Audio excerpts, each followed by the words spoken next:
Hey, it's the Bennington Show. That is Bob Dylan. I want you going out to the person that we dedicate today's show to, China. The late, great China. I want you, China.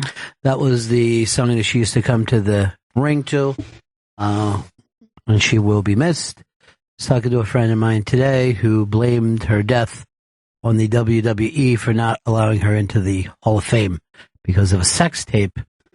And Just broke her heart. Yeah, I don't know if going into a made-up Hall of Fame for a made-up sport would make people, that edgy, but who knows? Ninth wonder of the world, China. Yes, she was. What was the eighth wonder? I think Grand Canyon. I think they added one. I thought Tugboat was. Yesterday I was together for the special delivery reunion, and that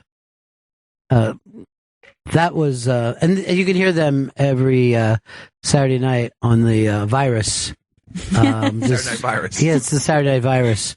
They're two young, fresh kids, and I think they're making a go out of it.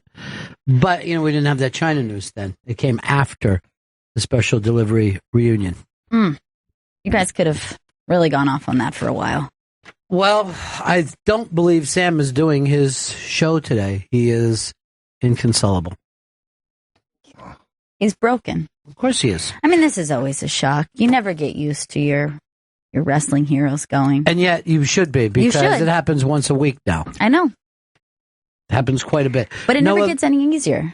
No other sport loses their people as quickly as what happens in the wrestling world. I ran into somebody on the street today, New York's famous Fifth Avenue. We had a hug with a pat. Really? So we're going to play that game. Chris, who do you think it's 20 questions. Go ahead. Are they a director? No. Come on, Chris.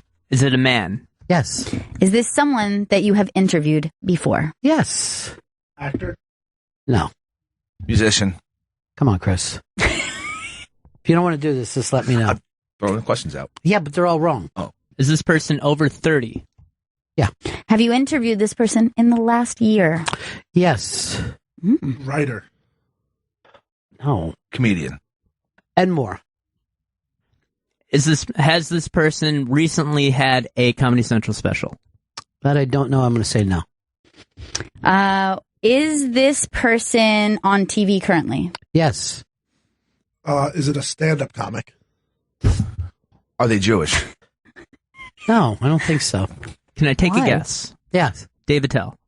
No, but that's a great guess. Now you're kind of in that kind of wheelhouse where buddy of ours, but still great to see them. I'm going to take a guess. Yeah. Bill Burr. No. I'm going to take a guess. Yeah. Jim Gaffigan? No. I'm going to take a guess. Yeah. Big J. Okerson. Go ahead, Chris, you're out. You're no longer playing. Has this person had their own show on Comedy Central before? No, enough with the Comedy Central, okay? Okay. The fucking world, the sun doesn't rise and shine with Comedy Central. Yes. I'm going to take a guess. Yes. Jim Gaffigan. No, he just said Jim Gaffigan. I mean, if your head's not in the game, tell me. Damn it. I'll put you over there next to Chris. Please don't. Chris, you're back in. All right, great. I can't. Well, It's not your turn, making though. Guess yet. Okay. You know what? That's going to cost you one round. That enthusiasm. That enthusiasm drives me crazy. Vito. Jim Norton? I see Jim Norton every day. I'm just gonna. You guys are not. Yeah. Oh yeah. Andrew Dice Clay. No. Brian Regan. No. Reggie Watts. No. These are all good answers, though. You're in the wheelhouse. Somebody that could come in, hang with us. We all love. Vito, I think it's your turn. Rainn Wilson? Vito, you're just out of the game completely. Yeah. Robert Kelly.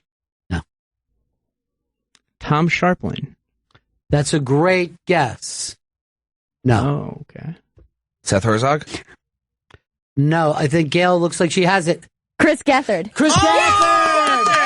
Yeah! Now, It's a pretty good prize. It's a pretty good prize. Yeah, go help yourself to some vinyl. You deserve it. Thank you. Now, this is the reason why I saw him.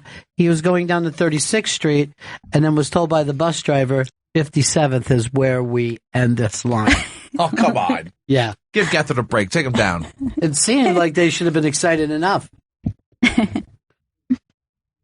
What guy? The Sharpling? Yeah, because you said that's a very good guess. Well, I we thought, fought and lost Gethard to Sharpling. Yes, we did. They're much closer. They're much closer. Although I doubt Tom is the type of person you hug and back pat on the street. And I told him I was very happy with him the way his show's been going. Oh, really? Yeah. I like to tell people I'm very happy with them. I don't know why. It means a lot. Oh, speaking of being very happy with, I was doing the special delivery show. The Sam Roberts show, it actually was. He hosted it. And because normally the host is on the far left and then everybody else sits to their right. So afterwards, we had some bread from do you remember the name of the bakery she works at? No, I don't. It's downtown. I can't remember. Tribeca. This bread was so unbelievable. It was a buttery baguette. There was no butter on it at all.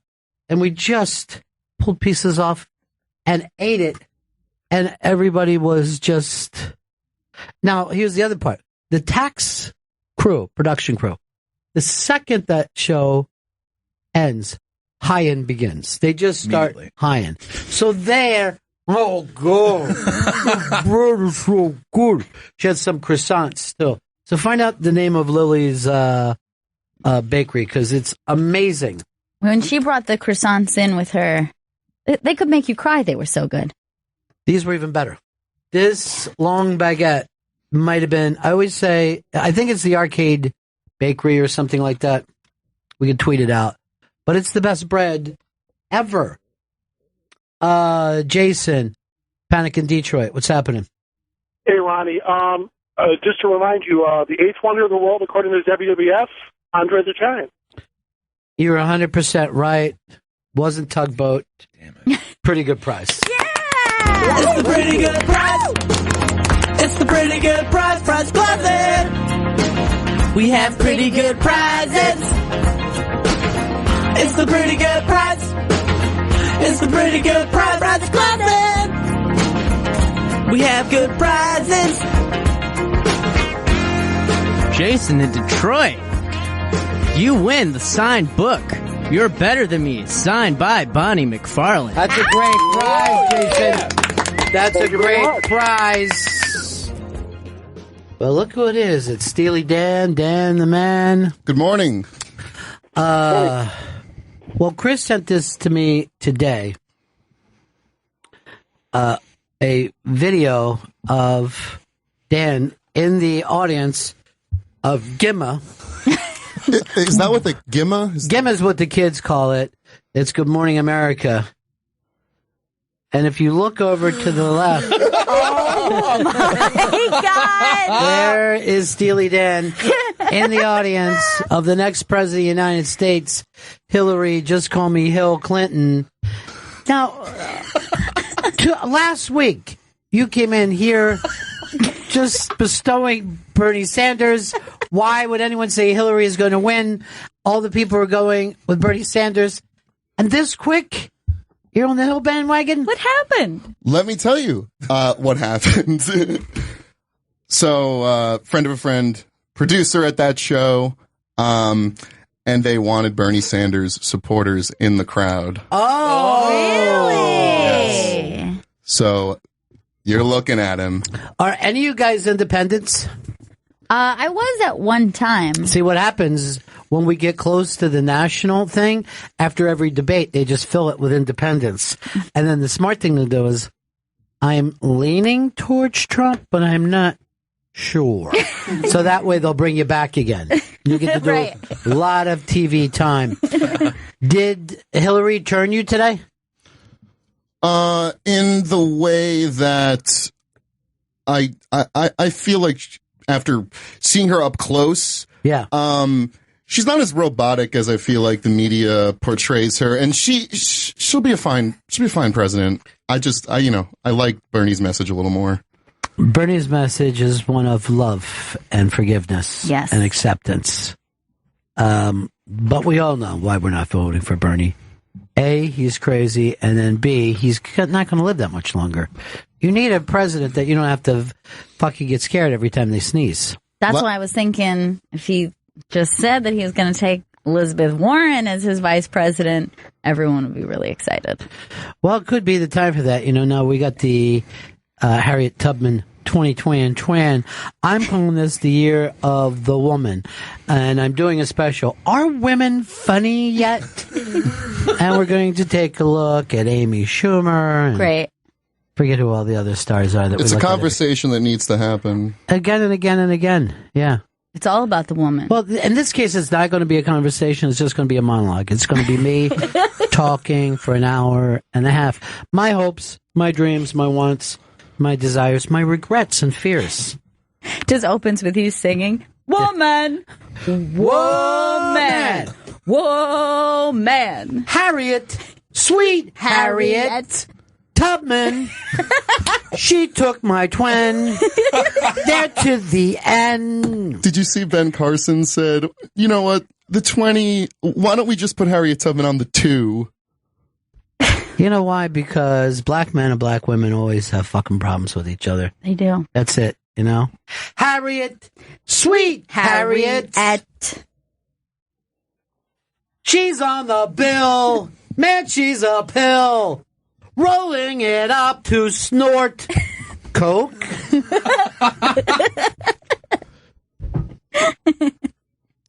That's very exciting news, though, you know? Didn't see it coming. On Bernie's age, though, Trump's like 4 years younger than him. Just to throw it out there. I understand, but in completely healthier lifestyle. He's spry. Yeah, I mean, he didn't fucking drink. He doesn't smoke. What do he do? Don't drink, don't smoke. What do you do? Tomorrow night, I want to push this out there, and everybody wish him good luck. Sam Morril is doing his stand-up on the Steve Colbert show. Yeah. So excited for him. I think that's tomorrow night. To vote it, and that way you'll have it anytime you want to watch it. So I could just watch it later on my TiVo? Wow. Yeah, you can watch it anytime you want. Really? Yeah. Oh, God, we live in wondrous times. You know, there's lasers in the jungle somewhere. You know what I mean? Never owned a TiVo. These are the days of miracle and wonder. You don't even have a TV, right? No, I don't. I have a laptop. He's off the grid. I've cut the cord completely. I got Netflix and Hulu. What's the last that's TV that you... Was it even flat, or did you have an old school tube TV? It was an old, my mom never owned like a flat screen. So yeah, it was an old tube, like a 25-inch tube TV. And what happened? It just died and then you had to chuck I it just out? threw it out. Didn't fucking work with anything anymore. Did you have to give it to a bookie? All right, I'll knock $7 off of this one. All right, I'll take it. Yeah. More than I thought I'd get No for problem. it. Okay, that's 7 down. Let's keep going. Looking good.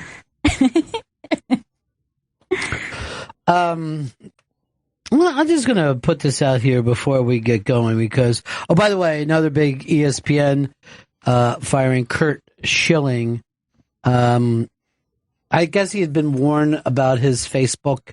Yeah. I mean, if you're a dope and you don't know what you're doing, don't tweet and don't be on fucking Facebook. It doesn't help you. Especially with the crazy anti-trans thing he put out there. I mean, What exactly was it? Because I don't follow Facebook, so I didn't get it. it was basically saying if you're not a man if you're trans. And it attached a picture of like I don't know, it was like a really fat guy with like his tits out. In a little coat? Yeah, exactly. It was Chris Farley's corpse. Oh, Jesus that's fucking offensive, dude. I mean, that shit might get over with Hillary, but I And GMA. do not like it. She Why wants didn't you blue. get to ask her a question? Well, Ron, Yes. there's a lot of issues at stake here. Mm-hmm. The two questions that I was bumped in favor of were relating to one, Hillary's hot sauce consumption. I saw that. She did 20 minutes on hot sauce. And secondly, on Bill's most annoying habit, he doesn't turn out the light when he's done reading late at night. Does he put the seat down? No, she did not comment on the Because state when of that the hot seat. sauce hits her, she's flying into that bathroom. What were you going to ask her? I was basically going to ask her, as the douchebag Bernie guy in the crowd, basically how has he made you a better candidate, and how has he turned you, made you talk about. Was this a first fucking date or a question? No, that wasn't. Did you even make eye contact with her? I did. Just you saw her from across the room? No, she came up to our table and shook my hand at the end. What? That's right. This changes That's right. everything. That hand? Right hand. He Whoa. shook the hand that shook the world. Right there. What was her grip like? Yeah, it was pretty loose. I was surprised at how not, forceful. What is a presidential grip in your are opinion? you comparing to a woman or just anyone? Are you I don't think like for a woman. I don't think handshakes are, too here's the deal. gendered. There's a different type of handshake on the. Well, and by the way, I would disagree. I think men, when a woman gives a very, big handshake like that, you're like, what is she trying to prove?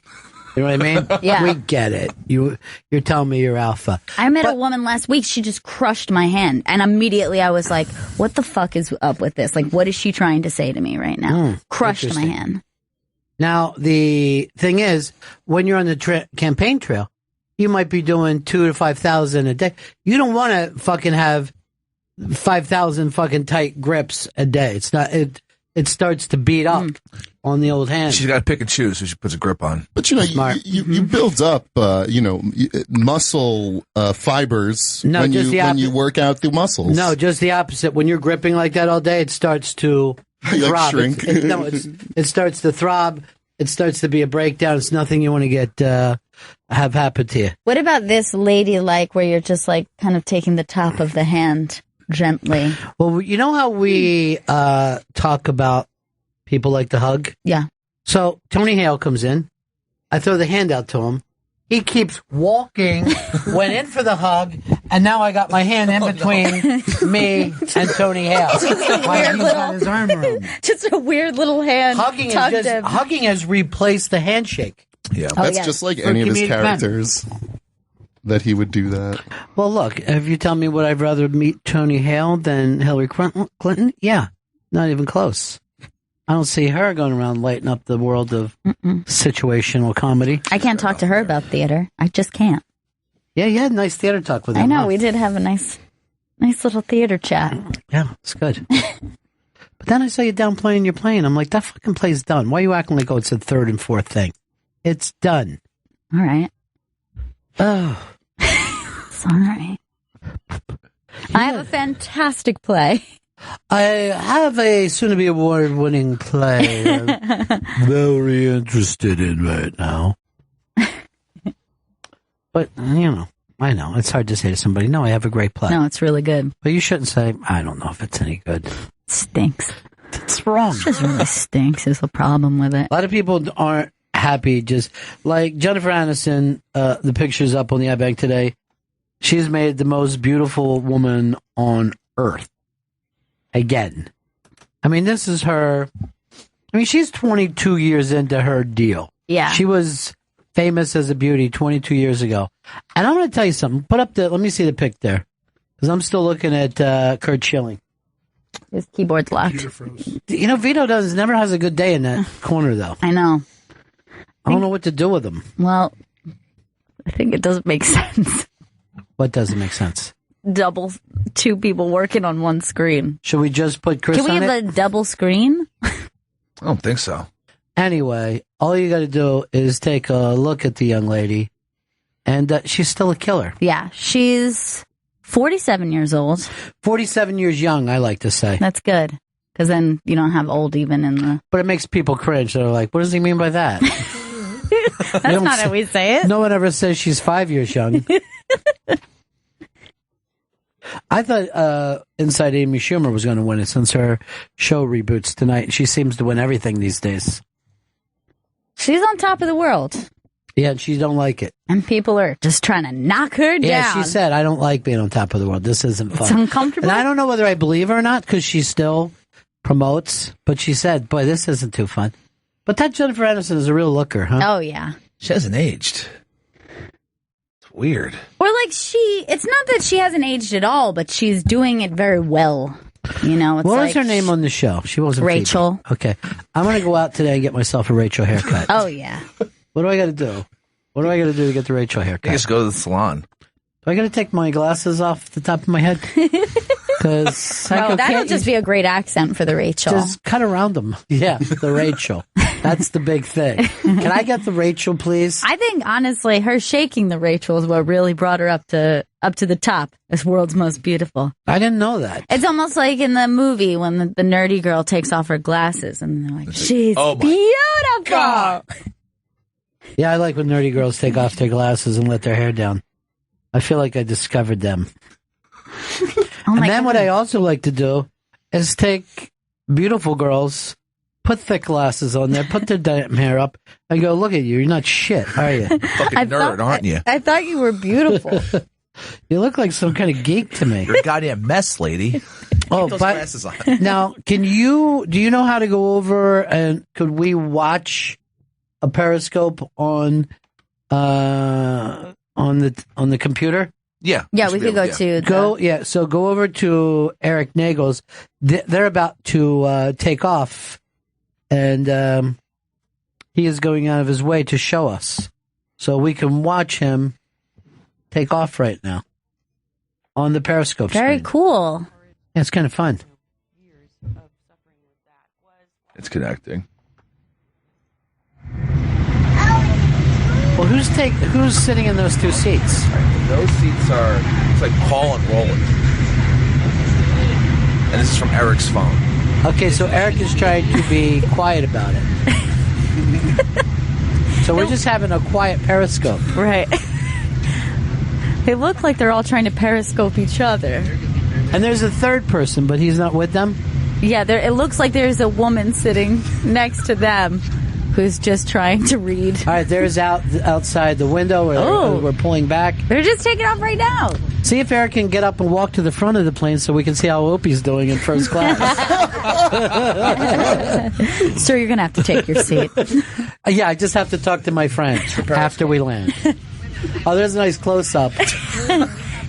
He looks so happy to be on the plane. He's like a little kid. He gelled his hair. Oh, wow. Because it's a big day. There's his forehead.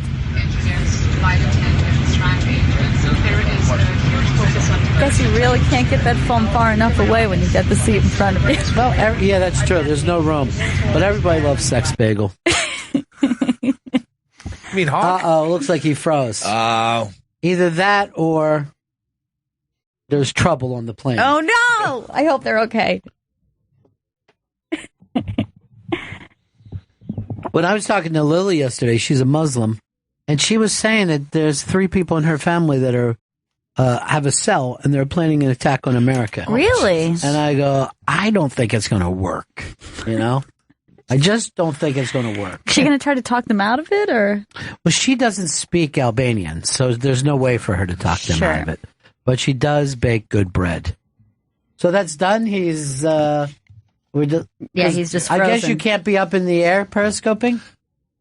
I think I saw someone doing that before. Yeah, we've definitely watched plane periscopes before. The Hut. Yeah. The Hut actually kept a close-up of her crying as she flew to L.A. She periscoped the whole thing because she's a nervous flyer. Yeah. So she needed She would just be like, if I was up there, I would just be showing my service dog the whole time. Look how beautiful it is. I feel so calm. Would you choose a dog if this service animal, that there was a lot more options for your service animal? No, I'd have a service rhino. Is that what you're saying, Dan? Yeah, there's a lot of options for a pet, and I chose dog anyway. So, yeah, still dog. Your service animal just ran its big horn into a Jeep. That's all they really do. They run that big horn into Jeeps. Why? What are you getting at, Dan? Is there some kind of animal that you wish you could take on the plane? Tarantula? What do you want? I don't particularly like spider-like creatures, but okay. If I had to narrow it down, Just spider simians? Yeah. Maybe just a service human. I don't know. All right, so what you want is a +1, Dan. You want to take I want a friend or a girl. Yeah, that's it. Here's what you need. You actually need a therapist that'll fuck you. That's the only thing that would work for you. Now, Gail, I'm not going to put it, but if you look at Joe, not in a relationship, Vito, not in a relationship, and of course, Dan the Man, not in a relationship. Most of them are saying it's their choice. Joe feels like he's not ready yet. Vito's coming off some heartbreak. You're on Tinder, I know, Dan. Yeah. And you can't even get as much as a bite on there. It's, a few bites, if any. Yeah. When was your last Tinder date? There was only one. It was like in the fall. I don't even remember when. It was that memorable. I know the leaves were covering the ground. It was an autumn eve. A Friday night. Here, darling, would you like some hot chocolate and a blanket that I brought from home? We can sit and watch the rugby game. I wonder why it didn't work out. Because he killed her. You should have asked out Hillary Clinton today. Oh my! When she shook your hand, you should just lean down and lick her fingers. I was gonna say, I was thinking the whole time, like running through, like, what are all the things I could do to like become like the top story everywhere? Dude, right that's now. how people get arrested. Yeah. I know, but fame. Yeah. Guess Viral what? fame. That's not the kind of fame you want. That's infame, Right. You want to be famous, not infamous. And, right? like they don't show the guy who runs onto the field. They never show him during Right. the broadcast. So maybe it's not the way to go to disrupt a live thing. Well, I don't know. Adrian Peterson runs on the field, and they show him. You have to run in the field with a job. That's the guy we're looking for. It's like you can't go to Springsteen, try to get on the stage, and when they push you, you can't go, hey, he's up there, and no one complains. You fucking 1%ers think you have the stage to yourself. All right, what is this Jerry Seinfeld story? So Jerry Seinfeld is saying that he is going to referee a do-over for Margaret Cho at the same club in New Jersey where she had that bad experience where she bombed and the crowd kind of turned on her. Oh, the Stress Factory. Yeah, at the Stress Factory. So he said he's going to be there and stand on stage with her and referee it. Why does he have to referee it? She goes on stage every night. I think it's a gimmick. This works out very nice for Vinnie Brand, though. Oh, yeah. Now he's suddenly got Margaret Cho back, probably free, Yeah. and Seinfeld at a reasonable rate. For Seinfeld. Now, are they... by the way, let me just say this. Mm-hmm. Doesn't this come off seeming like a little... I don't want to say misogynistic, but really, do we need a man there to referee this thing? Interesting. Isn't Margaret Cho an experienced comedian of 20, 25 years? Do we really need a man to be there to make sure that she's safe? Let me go over here with this big interrobang question to our own Joey Jojo. Joe, how are you taking this? I don't think she needs a moderator. I think she knows what she's doing. Has Mr. Seinfeld overstepped his bounds? Chris Stanley. Seinfeld has no place being on that stage in New Jersey. Wow. Vito. I think because she invited him there, it's okay, and that it's acceptable. Well, obviously, yeah, I see what you're saying. I don't. Does it sound like it was her invitation? Does she sound like, oh, I'll go back if I have Jerry Seinfeld there? Dan. And Gail, what do you think? Well, I think that, it depends on if they're playing it like a gimmick and they're making it light. It is sure. a gimmick. It's a silly gimmick. But does it send a message that says to our young the people. ladies need their hand held and they need protection on the stage?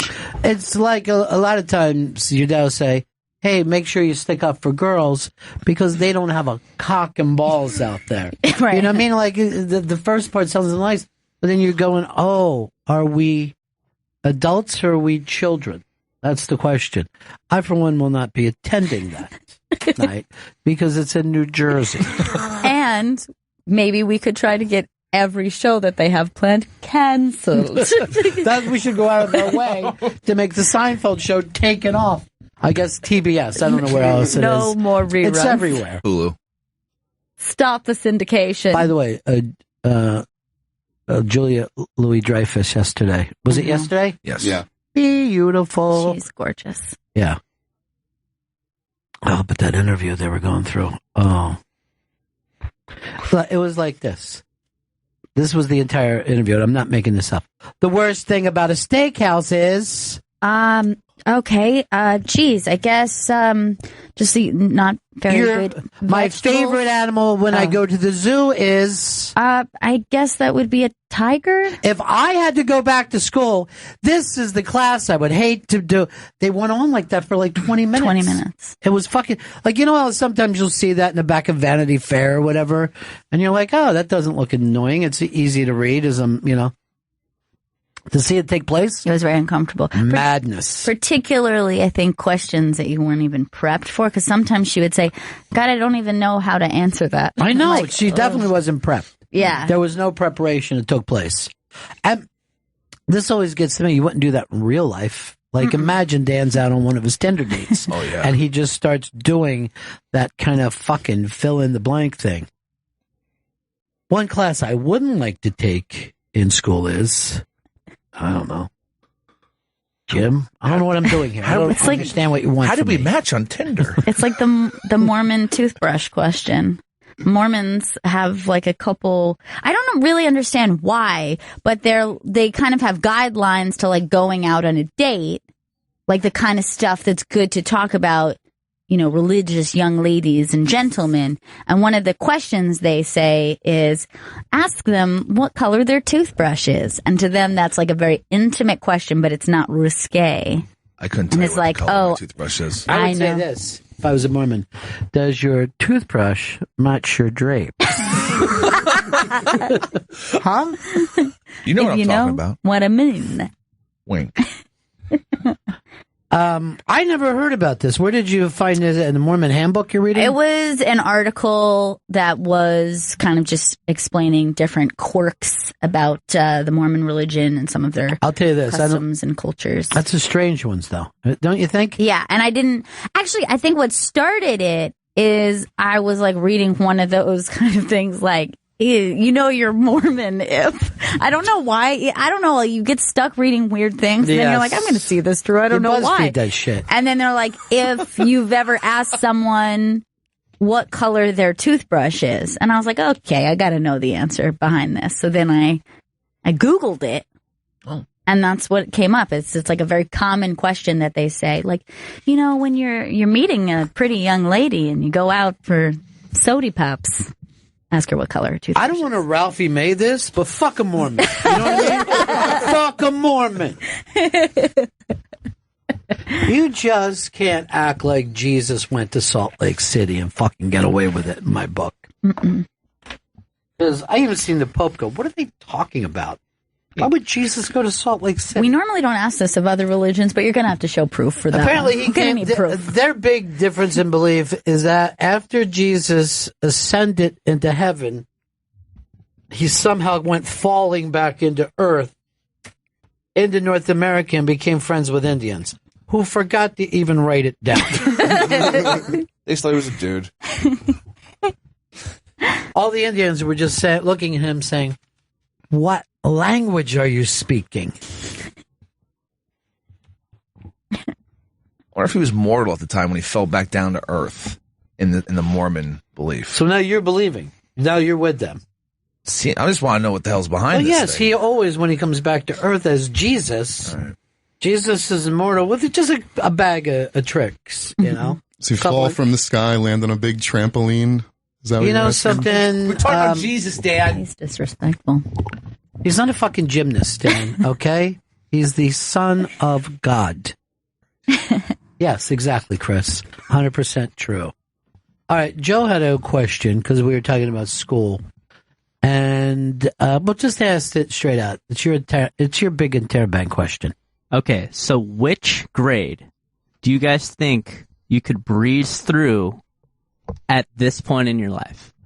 So this is going through this grade, you would have no difficulty up until this grade. Like you just go through your homework while you're sitting there in the class. No studying. Yeah. This is okay.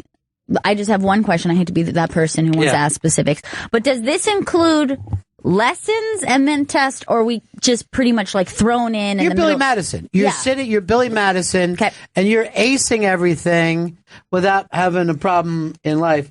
Chris Stanley, you go first, and don't be self-deprecating. Believe in yourself. I'm going to say 6th grade. 6th grade. Dan, what about for you? You and Hillary Clinton. What year would you guys be able to go in and just dominate? Sophomore year of high school. Ooh, sweet. Joe? I'm going to say 8th grade. Freshman year of high school. Freshman in high school. In actual life and... Because I actually was like Billy Madison was like, fractions, division, this stuff is tough. Like all of a sudden in 9th grade, I was like, what the hell is going on? I'm going to say 5th grade. 5th grade. All right, for me, it would probably be doctorate in Harvard. I think that's the last time that I could, and then you're going in physics. I'm going in for physics, and then anything after that. Ugh. But see, even when were you saying 6th grade, Chris? You haven't lived in this age of Common Core that people talk to me about because they do math differently now. Wait, what's Common Core? Exactly. The fact that you don't know that. Trump brings it up every single time he makes a speech because parents hate it. But I got calls from both sides of the family before about even little kids. Hey, could you help me with this Common Core question? And I said to them, I don't even know what the fuck you're talking about. I go, your kid is crying for a reason. But see, that's what the math looks like. But if anyone understands what the Common Core is, help us out a little bit here, because none of us have school-age children. 844 Rock God, 844 Rock God. But you can see there, Chris, that we have our old style of doing math, right? Yeah. Where you're just adding numbers. And look how that changes there. Look how many more things that you're being asked to do. That bit on the right there actually looks like ripped out of a playbook. Like that doesn't look like... Yeah, it looks like the Green Bay Packers. What is that? This is their plays to do when it's 3rd and 7. It's a dime package. What are all those X's and circles? Do you ever watch that fucking quarterback club with Bird? Yeah. And they just start talking in a different language? Yeah, his fucking spider-wide banana, whatever the fuck he's yelling about. He says it 20 times. That was the last one. I love that show. Yeah. He's so fucking crazy. I like it when it starts, and I'm like, I'm turning this shit off. Rob has written into us, I have a 6th grader, lost me with homework 2 years ago. That's frightening. It's just what happens now. Yeah, my aunt sent me a question that she had about, sent it to, my mom and my cousin. There was a bunch of us who are all on this. Mass text is the word you're looking for. Mass text. And, it sent a question for a 5th grader, and we were so confused. Yeah, that's why that show, Are You Smarter Than the 5th Grader? You simply think, yeah, I am, but then you forget that they're studying shit, right? And you're not. I mean, are we talking street smarts or what? I'll treat even here. If we ask any question, everybody sits. You just did it. Wait. Let's try to. What do you mean by that? You can't do that in school. That was the thing that was most difficult for me to deal with in school. I didn't understand why we couldn't just have a conversation about the thing that we were discussing. It was difficult for me to learn that way, where I sat there in silence. You get 7 questions in your head, and then you forget them all by the time. You're an auditory learner. That's exactly what you need to talk things out. Some people need to visually see things to understand it, but then for the other people, that turns them off. Right. And then other people have to actually do hands-on. They've got to pick it up, move it around. Like, have you ever met someone who every time they go to explain something, they're like, want to draw the circumstance? Like, I was sitting here, right. And this guy was here. I'm like, I don't need all that. Just tell me the story. But some people they can't even focus on what they're doing until they see it right in front of them. Wait, we have to break this with a spy report. Spy report. Mike in Boston. Hey, Ron. So I just saw across the old ticker there that there's been a death reported at Prince's house. Tell me it's not Prince. Because he had He was that sick, pneumonia. Yeah. It hasn't been reported on who it is, but it's been reported that there is a death. So Now, is it a murder? it doesn't say. It says they're notifying next of kin. That's all it says. By next of kin, do they mean Prince's parents? I didn't know that Prince even had kin. I don't know. He's just Prince. I don't know. Yeah, you're right. I wouldn't say kin. It was probably they're checking in with the king. Right. True. Oh my gosh, this has me nervous. This is weird. This is so vague. Yes, it is. That's not news when it's that vague. Mike in Jersey, and we'll update you as we find out about this. Mike in Jersey wants to talk Common Core with us. Hey, Bennington. Yeah. The way I understand it is, you know how we used to learn to kind of add and subtract to get to like the denominations of 10. So let's say you have like 17 plus 13. They're kind of trying to do away with that and kind of like stack the numbers and not do it traditionally and, you know, get up to 10 and then add from there or subtract from there. But well, my dad, who, you know, really grew up enjoying math, he was struggling with this to help his grandkids. And he was yelling at me about it. And I'm like, but does this kind of math lead to something down the road? Is this math going to help people understand algebra later or physics? Right. You know, because at some point we all fall off the math train at different points, you know, until there's only a handful of people left on the entire planet. And those people are like, well, what I did is made up my own math. And you're like, that's impossible. You can't make up a math. And they go, yeah, I did. There's just one math. Here is Dan in FLA. Hey, buddies. Yeah. Hey, I grew up in Florida, and I never remember ever doing any homework, like, ever in elementary school. That was me, too. I was the same way. And, like, never. Like, I don't even remember my parents, like, asking me for a fucking notebook or shit. And I have a kindergartner. She's got homework every fucking night. I know. She's already doing math. Hours of homework when they're little kids. It's sick. It doesn't make sense. Well, it makes sense when you find out how dumb we are compared to Koreans. The problem is that the Asian families push so hard that the white families have to say, all right, you have to up your game. But it has to be Blame it on the Asians. I usually do. But in this circumstance, there has to be something wrong with, you're going to burn kids out like that. You're going to make them sit in, first of all, you make them sit in silence. Not if they're on Adderall. If you put them on Adderall, I love it. They're going to work harder, faster, stronger, sloppier. That's the beauty of it. Scott in South Carolina. Hey, Mahabone, Ronnie. Mahabone to all the Shriners out there. From what I understand, I don't have any kids in school at this time, but that you know of. You got that right. So what they're trying to do is get them to learn algebra as quickly as possible. So this is what they're showing them in order to try to get to that point. But see, here's what we should say. We're not trying to educate each child.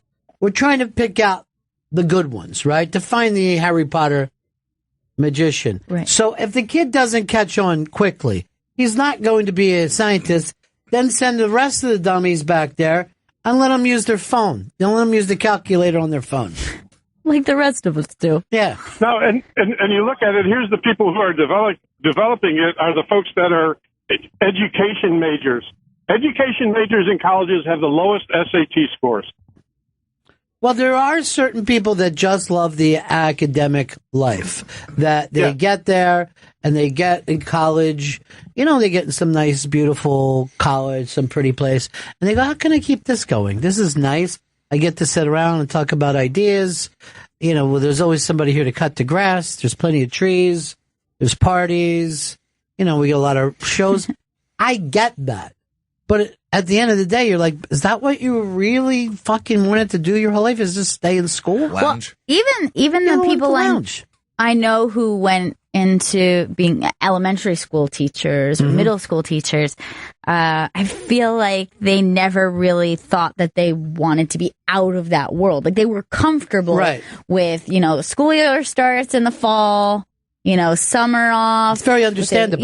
Like when people bring up jobs to you when you're in school, you're like, well, you got a job right there, right in front of me. I guess that's okay. It's only 8 feet away from me, and I just walk up 8 feet and I turn around, and that's my life. I got it. It's your first job that you can understand. Oh, here's what you do for a living. But do you ever remember that movie, Election? Ferris Bueller. Matthew Broderick? Yeah. He, even before he gets in trouble, you can see that he's a sick man. He's living this sick, weird life because he's never done anything but high school. Yeah. He had 4 years of college and the rest of his life was high school, and he's acting. It almost looks like the teacher left and one of the older students just gets to walk up front. And that's how he got weirded out with the girl, because he's in that world where you're like, I hate the smart girl. I hate the popular kids. I don't like the jock. Who fucking thinks that way? That was his life. Really but I'm saying no adult sits around and thinks of who the nerds are and who, you know what I mean? Like, I could fucking, I'm never going to allow myself to be defined by the people that I'm sitting having lunch with. I'm never going to be like, I'm embarrassed, I'm here with Bobo. I could give a fuck. I would just go out and eat with Bobo. But when you're younger, you don't want to be seen eating with Bobo. You're like, fuck. Here I am sitting next to Bobo. He's going to think I'm Bobo. Yeah. Here's Kelly, North Carolina. Hello? Yes. Hey, yeah. I was just, you guys were talking about the Common Core. Yes. And I am an instructor at a university in North Carolina. And the thing about the Common Core is it's actually a really wonderful curriculum. It's just being implemented wrong. Because let me see if I can guess right. What you're trying to do is teach the language of math rather than just teach addition and subtraction and division, right? Well, the idea is that it's math and language, it's math and literacy focused. And the idea is that you should be, if you are implementing it correctly, you should be having math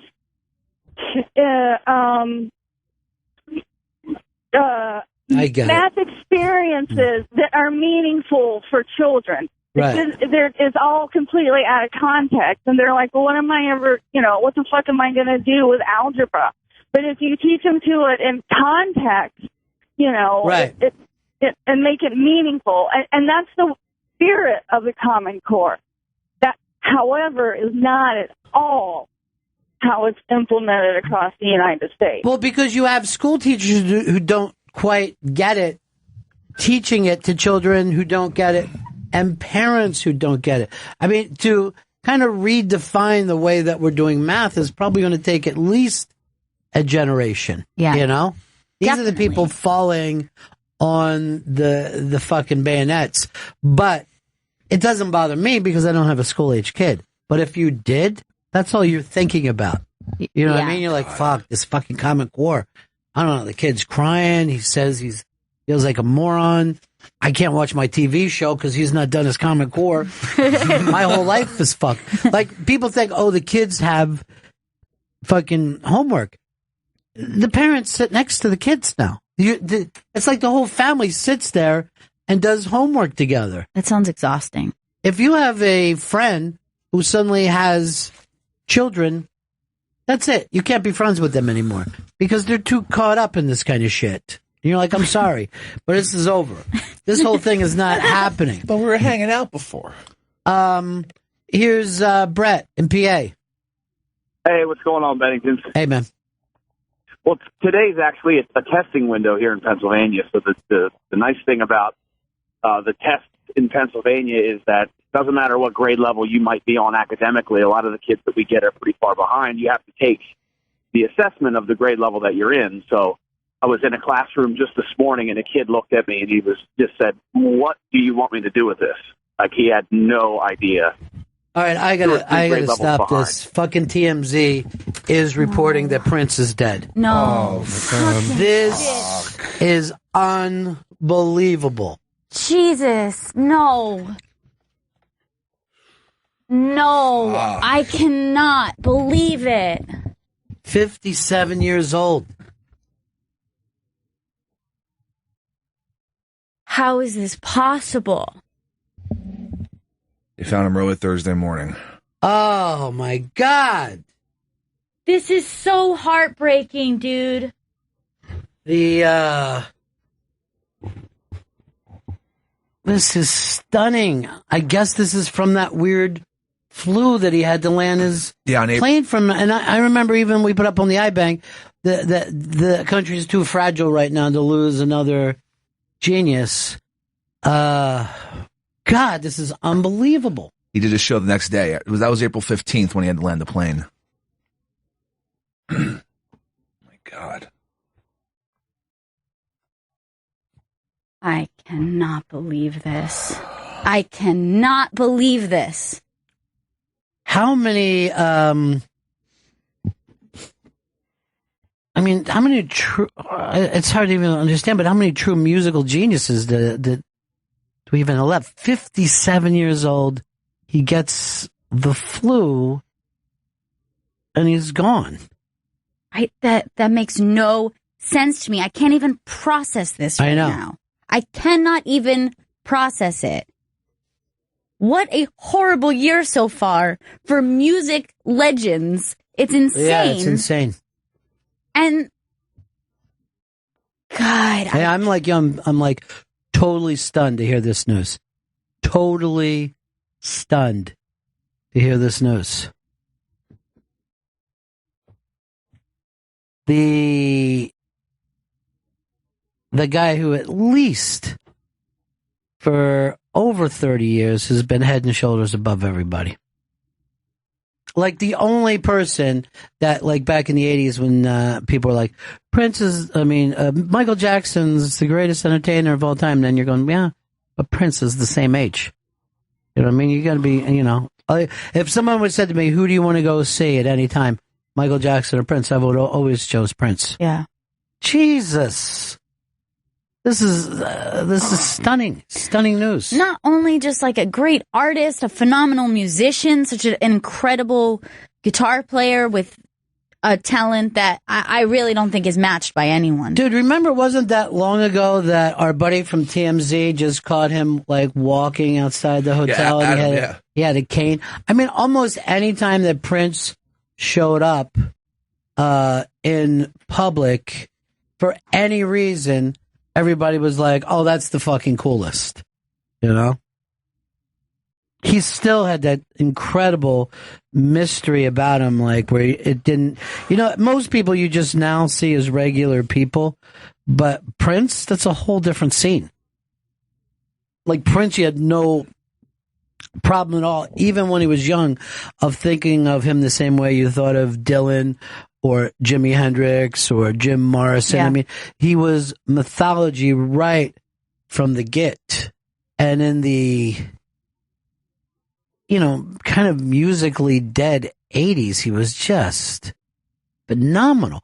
You take a shitty movie like Purple Rain, and everyone says, oh, that movie's great. Yeah. Because of the music.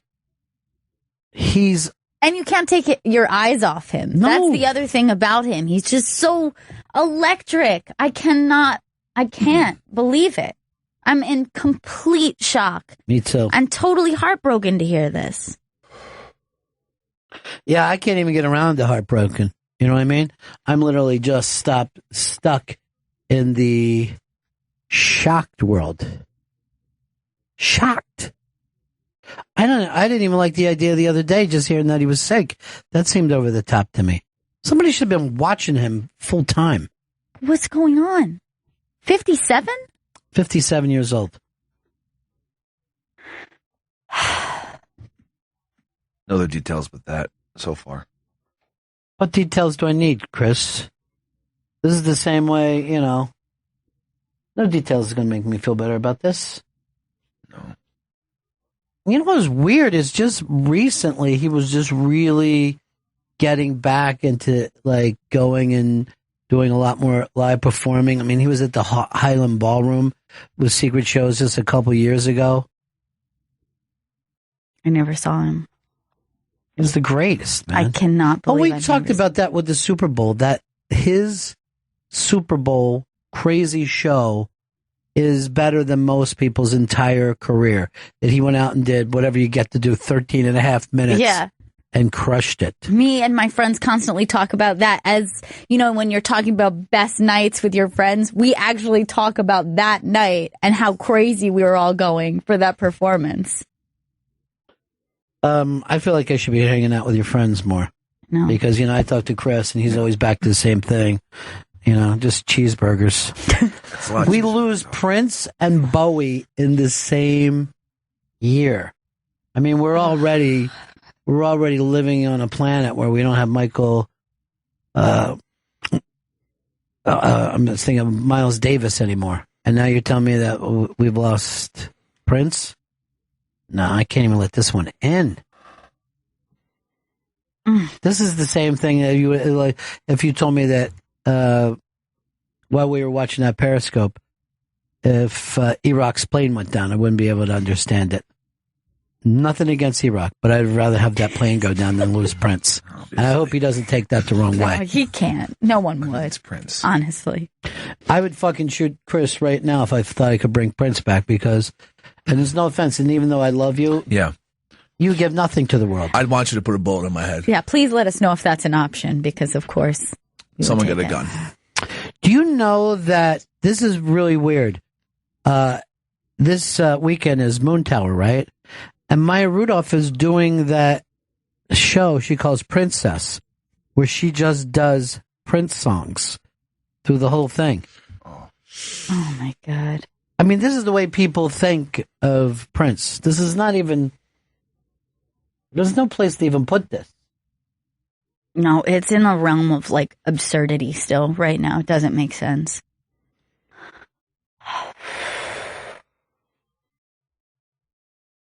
I don't have time for this. I don't even know if I'm going to deal with this anymore. No, it's too much. I mean, it was exhausting the emotionally with Bowie. That was emotionally exhausting. I was tapped. I can't. Why weren't we even doing all Prince songs this week? Yeah, we didn't even know. I mean, singer-songwriter, yes, he is. He's a singer-songwriter. All right. We'll take a break. We'll be right back, Bennington. We're back with Bennington. We have got Amy Miller here in studio with us and a surprise guest, Dave Hill. It's good to share these times with friends. Yeah, we were all just hugging each other in the hall. Yeah. And then we said, let's take this back into the studio. Kind of just completely stunned. We lost Prince just a little while ago. So sad. Yeah. Everybody is still in shock. It's crazy. Don't want to believe it, really. I'm hoping it ends up being wrong. I don't know. TMZ did it, but now I'm seeing Deadline, Variety. And I'm telling you the truth, I've never seen TMZ ever report the wrong thing. A lot of people kind of compare them to, yellow journalism, but they're always first with anything like this. Yeah, they had that reputation in the beginning, and now I don't think anyone thinks that about them anymore, unfortunately. We were really sitting here going, maybe it won't be true.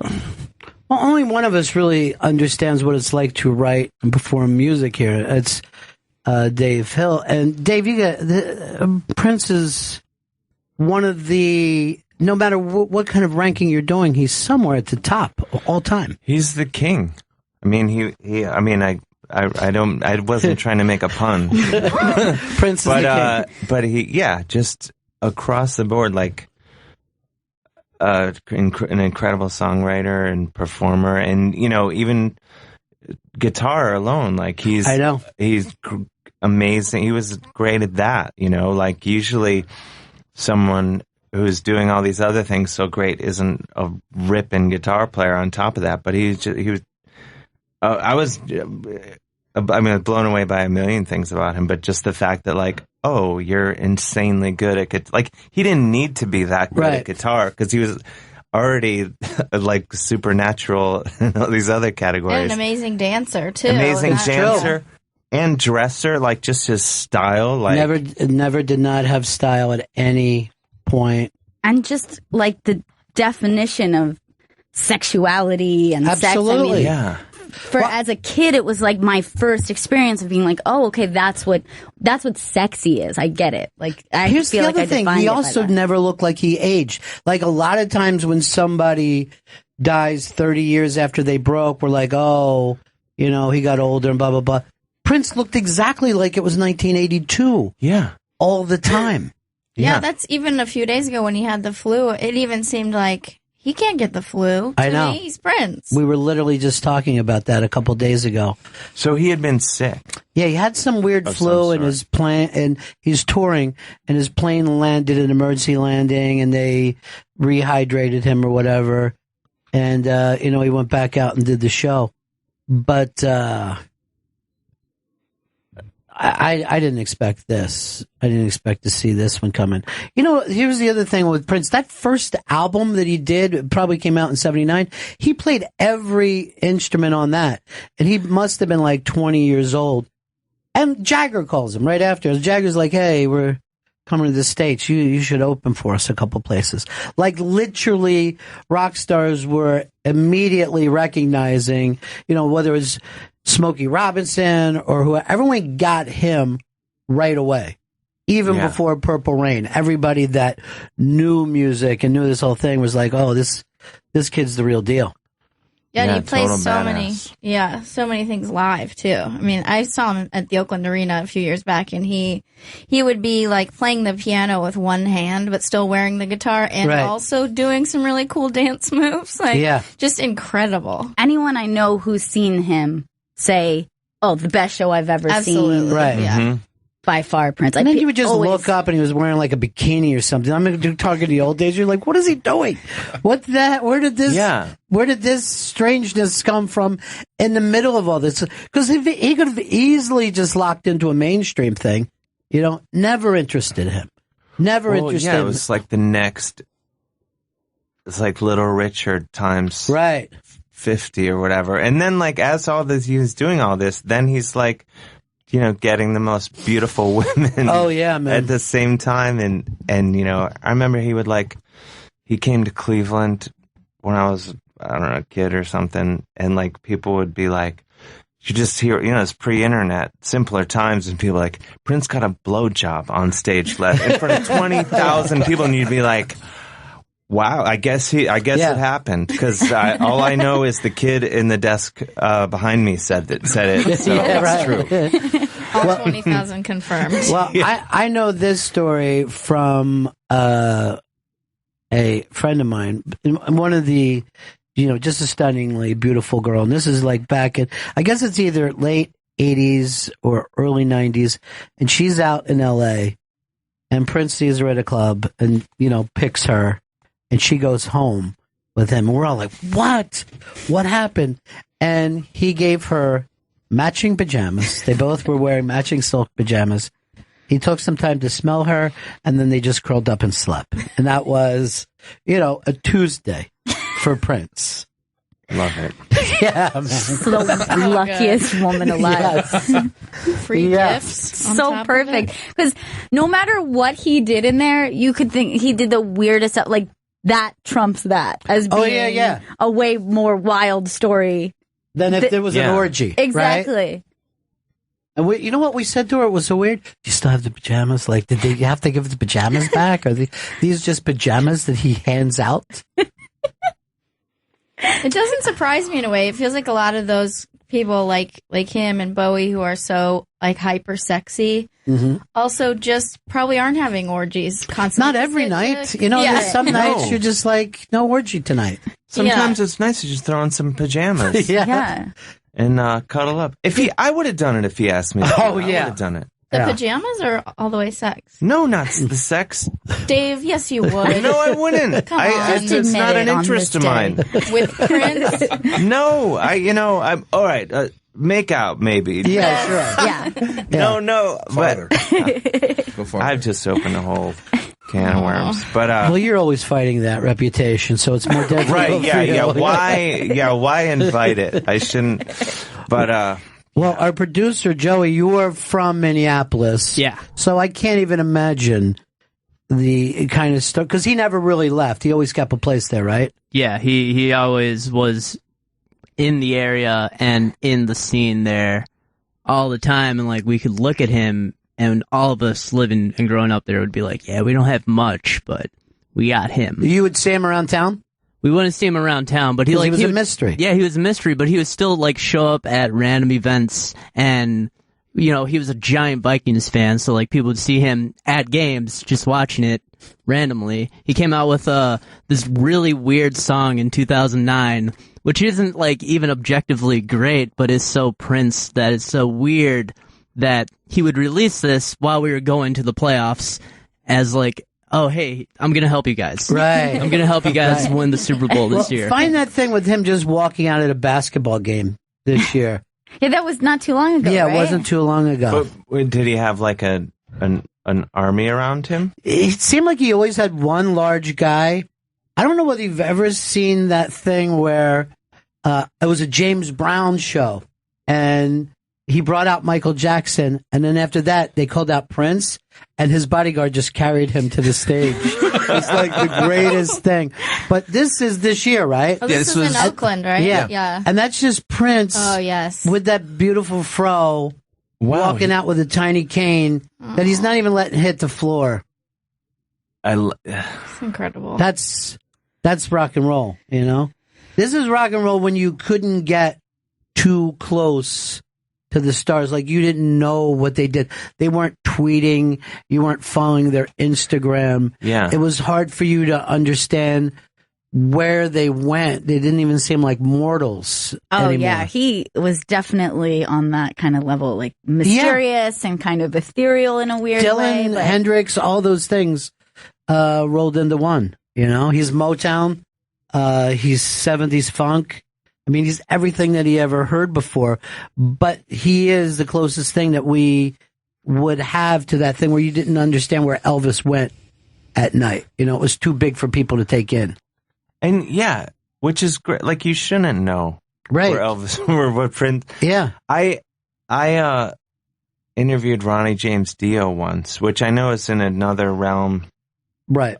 You know, but he's a 24-hour day rock star. I asked him, I was like, do you, and he, you know, he died a few years ago, and I said, yeah, are you ever just, Ronnie from upstate New York going to the grocery store? And he's like, no. Yeah, I love that. I love that. Like you didn't want to be. Yeah, it was just like, cause I had him on my show at UCB in LA on Franklin, on my Dave Hill Explosion, like, kind of talk show thing. So I had him as a guest, and I'm like, well, there's no way Ronnie James Dio was he going to show up on a dragon? Like, you know, but right. And he walked in like in full Dio mode, like he wasn't wearing, you know, board shorts or anything. He was wearing like black lace and, you know, just full. And Ronnie, I was just like, well, this doesn't make any sense. And he was just like, yeah, that's me. Dio. I am Dio. Everything that you thought, but that's interesting that he would take that off. And also, I met him too. Another tiny man. Like, when you see these people, they're little clothes. You know what I mean? Like, they're not like human beings. Yeah. Oh no. I mean, if you just think about what like a tiny pair of Prince pants, I can't imagine. Like, just those little hips that he has. Yeah. No hips at all, but they did so much. Yeah. They did. And I love it.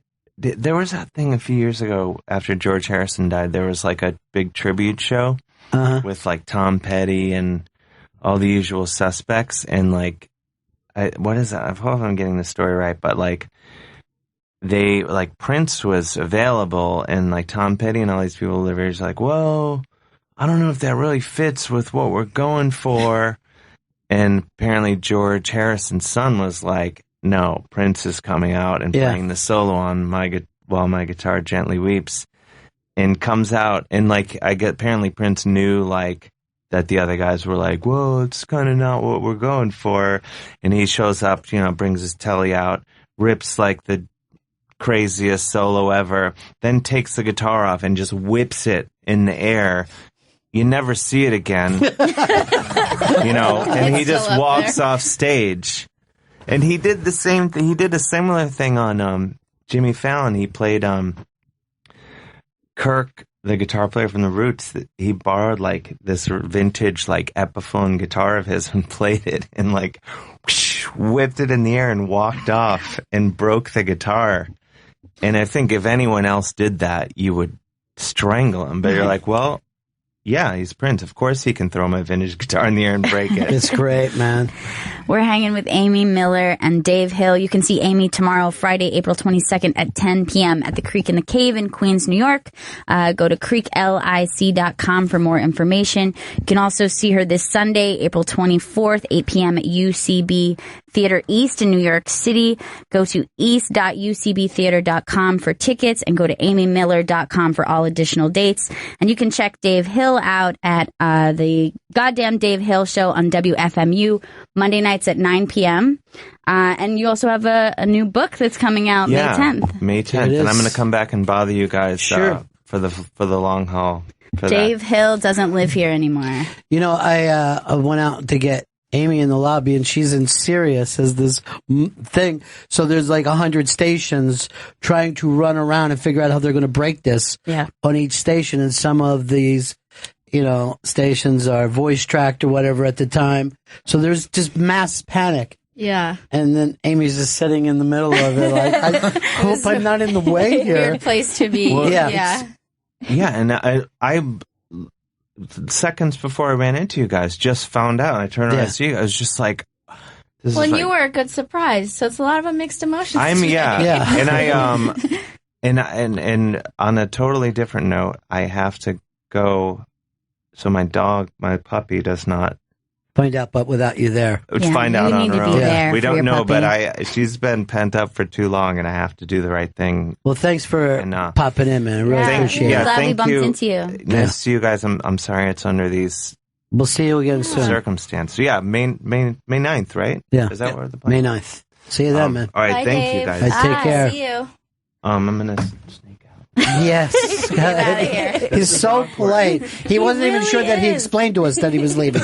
We all got it, Dave. You're a good person. You got it. I'm just a simple man from Cleveland. But I'll see you guys in a few weeks. See you soon. Thanks again. And then, wait, are you leaving? Because we just... Oh, no. Yeah. How would you leave?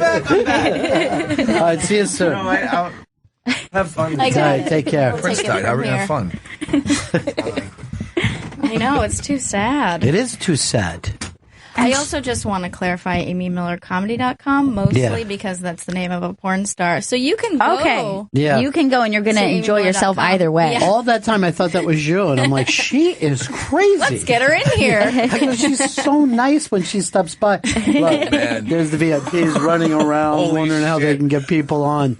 This is, look, tell 'em to pipe it's into showing this. up on all the TV stations now, too. Oh, God. We Al lost Prince. Sharpton's out already. Al Sharpton, who used to do the hair for James Brown. But it's very weird that Dave Hill, and this is why you always know when someone's a real musician, but I agree with him that it went Little Richard to Bowie to Prince. Yeah.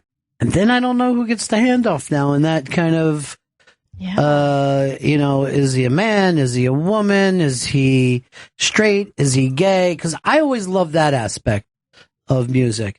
You know what I mean? I always thought if it's a man, he has to have a feminine side. If it's a woman, masculine side. Like Chrissie Hynde to me was that. Yeah, Patti Smith had that too. Patti Smith, Janis Joplin. And then if you look at male rock stars, there was always an enormous amount of femininity in that. And Prince just wore that proudly. Like no one ever knew what was going on with him. Yeah. You know? I think, and I'm totally biased because I'm a huge fan of hers, but as far as like those otherworldly musicians, Dolly is totally in this category too. Yeah. And I don't even want to bring up her name right now because I need to knock on something. But yeah, it just hits so much harder when they go because you're like, you're not human. How does a non-human die? You know? Yeah. And she's pretty mysterious too. Like, she has this sort of outlandish character, but you know, a lot of people don't know much about her. So, you know, it's been rumored she's gay, and she's been married to the same person for 51 years, and she really is sort of inhuman to me. No, I would agree with that too. And making it through whatever weird trends are there, it's almost like when an airplane gets up above the weather. You know what I mean? Like, you can hit a certain point where you're not part of any of that kind of stuff again. If you're just tuning in, this crazy year of 2016 lost a musical giant icon, Prince, gone at the age of 57. Hard to even believe. Hard to even say that. It's so shocking. It's one of the more shocking ones because, again, we talked about it with Bowie, is that, like, he's so youthful in your mind. And no matter how you cut it, if he's 57, he's so young, but he is, he's just, there's something very youthful and he never aged in my mind. They're still performing, you know? I mean, to have done a show yesterday or something, it's just, I mean, it speaks to their work ethic and what rock stars they were. Dude, go to setlist.com and see what the last Prince song was. Because that is hard to believe. No one's going to hear. But I'll say this. I'm sure that there's a catalog of music, man, I'm sure that he's got more tapes there than is ever anything that he'd ever put out yet. Yeah. I mean, the last show they have listed, the last song he played was Kiss. Was that from 2 years ago? I mean, 2 days ago? That was from April 14th. That's what setlist.com has. So didn't someone say he just played, though? Like, yeah, the TMZ article said he landed the plane when he was sick on April 15th, but then he performed the next night. He's been doing a lot of these underground shows or surprise appearances, so there might not be set lists from them, but yeah.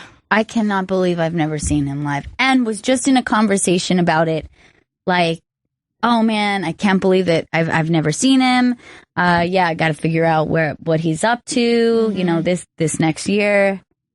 Yeah, that was one of those things that when he came to Oakland, I was like, it's kind of expensive, but you just have to do it. You have to. It's so worth it. Well, yeah, it's really one of the best shows I've and ever particularly seen. Because people say, you know, seeing him live, I mean, you can watch him live and you can tell that it's just incredibly electric and life-changing. Sexy and fun. And so I don't remember how weird, so many weird things that he did, but when Bryant Gumbel left the Today Show, right? It was his last thing. Prince was his favorite artist, right? So Prince shows up, and then, you know, he looks and they're like, oh, Prince is in the green room. And then he left, and they're like, shit, is he coming back? Is he coming back? And he came back to play live, dressed exactly like Bryant Gumbel. Like, he left and went and got the same jacket and pants, shirt and tie, and just started like playing Raspberry Beret or something. And everyone's just like, oh, I don't know whether he's joking or this is an homage. I don't know where his head is with this. That's the shit that I always loved about him. Yeah, he's too strange for this world, and just Yeah, then you hear all the, you know, like we said, we were talking about all the sexual stuff, and then you hear that he was like a Christian Scientist, and, you know what I mean, was really devout, and didn't believe in time. Yeah, not the band, or, you know. I always loved that. Did he write those time songs too? I think he for did. Morris Day, because, you know, you're just giving away that really great music. But, you know, Kevin Smith had went and shot some stuff years ago for him, and he goes back and tells the story about, you know, how Prince is just, he's at Prince's house and Prince is just not there for 12 hours of it. You know, it's just real weird stuff like no one can understand. Let's play something by Prince. Amy, what do you want to hear? I want to hear Let's Go Crazy. It's All one right. of my favorite. Let's from that Purple Rain album, which was really like a greatest hits album, if you really look at it. It's open so strong, Yeah. and it's just like not fucking around. Like, Yeah. we're gonna party. And then, even like I said, the time songs are crazy good. Yeah. Crazy good. I think of all my records, is probably the one I've listened to the most time. I probably put that record on once a month. Yeah. Well, you said you were just listening last night. I was just listening to Prince last night. You did this, Gail. Yeah, yeah, with your mind. This is the Bennington Show, and this is Prince. That's the one and only Prince. We're all stunned here. We just found out that Prince has passed away today. They found him in his home. Our friend Amy Miller is sitting in with us on such a sad day. And I know you're going to be hanging around New York for a while, so we'll bring you back on a better day. Oh, good. Because everyone's going to like, what is she talking about? Comedy? How could you? What's funny about this? Why is she going through her joke notebook on such a horrifying day? But you know, the funny thing I always found about comedians, so many comedians have a relationship with music because you're traveling alone, you're in hotels alone. You need music when you're a comedian. And you are on the road a lot in your car, right? I mean, that's what you said. You spend a lot of time. Yeah, I drove here from Oregon a few days ago. That's a haul. It really was. People say you should do it once, and I don't think so. You did it alone by yourself? Yeah. I'm going to say you did it in 6 days. Yeah, that's about right. Yeah, about 5.5 days. I didn't like stop and look at that much stuff. I saw Mount Rushmore, but mostly it was just my job to drive and get here. Right. It was very meditative, you know. Yeah, you can fall into it, and then it seems strange when you stop after you've had a week of driving. Yeah, You're like, why feel did weird. I just? Yeah, it's like getting off one of those moving walkways. Yeah. You're like, what? we are watching people running up and down the hall, trying to make sure that they've got people on every one of these stations. The interesting thing about Prince is the amount of stations. I mean, the top 40 stations are still the 80s station, R&B rock, stations, R&B, even, of course, anything that has come out of hip hop is certainly even Prince toned. And you know, he never lost that thing where you would go to his shows and still see a mixed audience. Yeah. And that doesn't always happen. And he is one of those artists, I think, that kind of apply to everyone, no matter what you're into, because he was kind of so flexible, but even he kind of stood out and did his own thing. So there's no way, you know, if you love music, there's no way you couldn't like see him, listen to that music and feel a connection to it. And age-wise, too. I mean, you can be like the screaming 13-year-old girl at Prince show, or you can be, you know, a 50-year-old dude. You know, the thing about Prince, everyone always brings up Bowie or Hendrix or James Brown. But I always thought that he had the Smokey Robinson thing, too, man. I always thought that he had that smooth soul thing and could really write beautiful, you know, heartbreaking ballads. Yeah, and then still have a way of performing them. It's hard to even describe it. It's not removed, but he seemed to have a different perspective. So even a heartbreaking love song, his voice and where he was coming from was just so different than everybody else. Yeah, he even made sad sexy somehow. You're right. That, you know, kind of when he was in those like kind of wallowy moments, there was still something sexy about his sadness. Yeah, it's like that thing when you're grieving and you're crying, but you're like, but do you want to make out? Exactly. Maybe that'll make us feel better. That's like so many of his ballads. Joey, what is like Minneapolis, is there anywhere in his catalog like his Born to Run for that area where it connects with Minneapolis? For me, I would say the song Uptown off of Dirty Mind. Yeah. Because that's the song that, you know, the West Coast has their own songs about the West Coast. The East Coast has New York songs and other cities here, but Uptown was a song about going to the hip part of Minneapolis where all the young kids hung out. And it was just having a fun time in 1980s Minneapolis. At a time where that city didn't really stand out as a music mecca, you know, you never knew when he was going to just show up there and do a set whether it was going to be 11 o'clock at night, 3 in the morning. It was always these weird stories that he was doing a set here. Why don't we play that? This is for, and I'm sure you're texting back and forth, Joey, with buddies of yours. Yeah, buddies and my entire family right now too. What's everybody saying? My mom still doesn't believe it. My brother has been trying to be like, yeah, it actually happened. But yeah, I forgot. People from the Midwest, you're not really in touch with your feelings that much. Everything stays at the surface, doesn't it? So this goes out to the people in Minneapolis, and he really did create a cool scene because all those other bands came out of there because they were like, hey, you can make it from here. This is the one and only Prince up there. That's Prince doing a song that Joey grew up loving. We lost Prince today. This is one of the Amy Miller sitting in with us as well. Gail, you know what's really funny is Chris went to find this song and Prince takes down anything that's ever been put up. Yeah, that's true. He's one of those artists who are really adamant.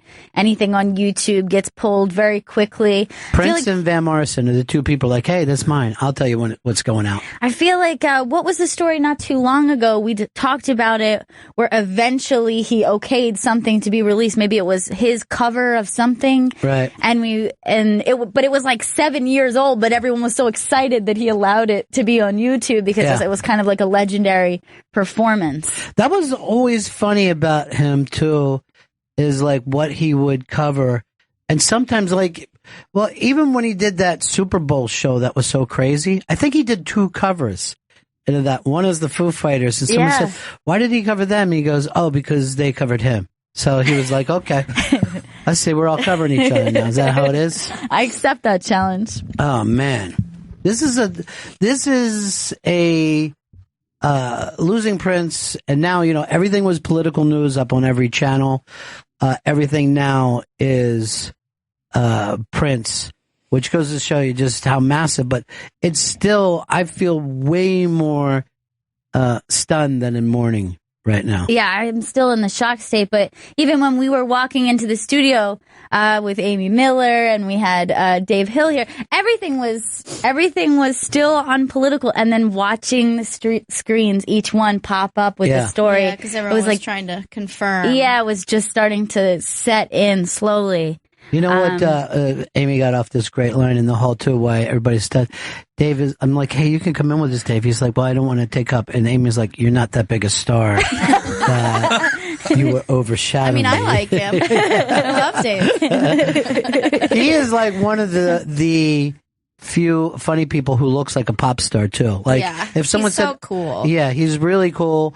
And he looks like a pop star from like 1890. You know what I mean? Like if steampunk actually became real, he's the only person we know. Yes, he's a dandy for sure. He's quite the dandy. He is a dandy. That's why immediately he was like, no, I wouldn't sleep with Prince. He has to protect himself. Yeah. Because everyone's like, is Dave gay? Because he combs his hair and looks nice. And he has a velvet purple blazer on. Yeah. But he should own it. I mean, that's something that Prince definitely sold is like, oh yeah, I'm just all walking sex. I think that Prince could be the reason that I have always been fond of a dandy, and I've always been fond of a dandy boy. I have in my past. I have been with quite a few fancy men, small pants, and yeah, a nice brooch. Exactly. Like he is fanciful. Do you like Beck? I do like Beck. Yeah. Beck is actually another one of those people who's like still a mystery.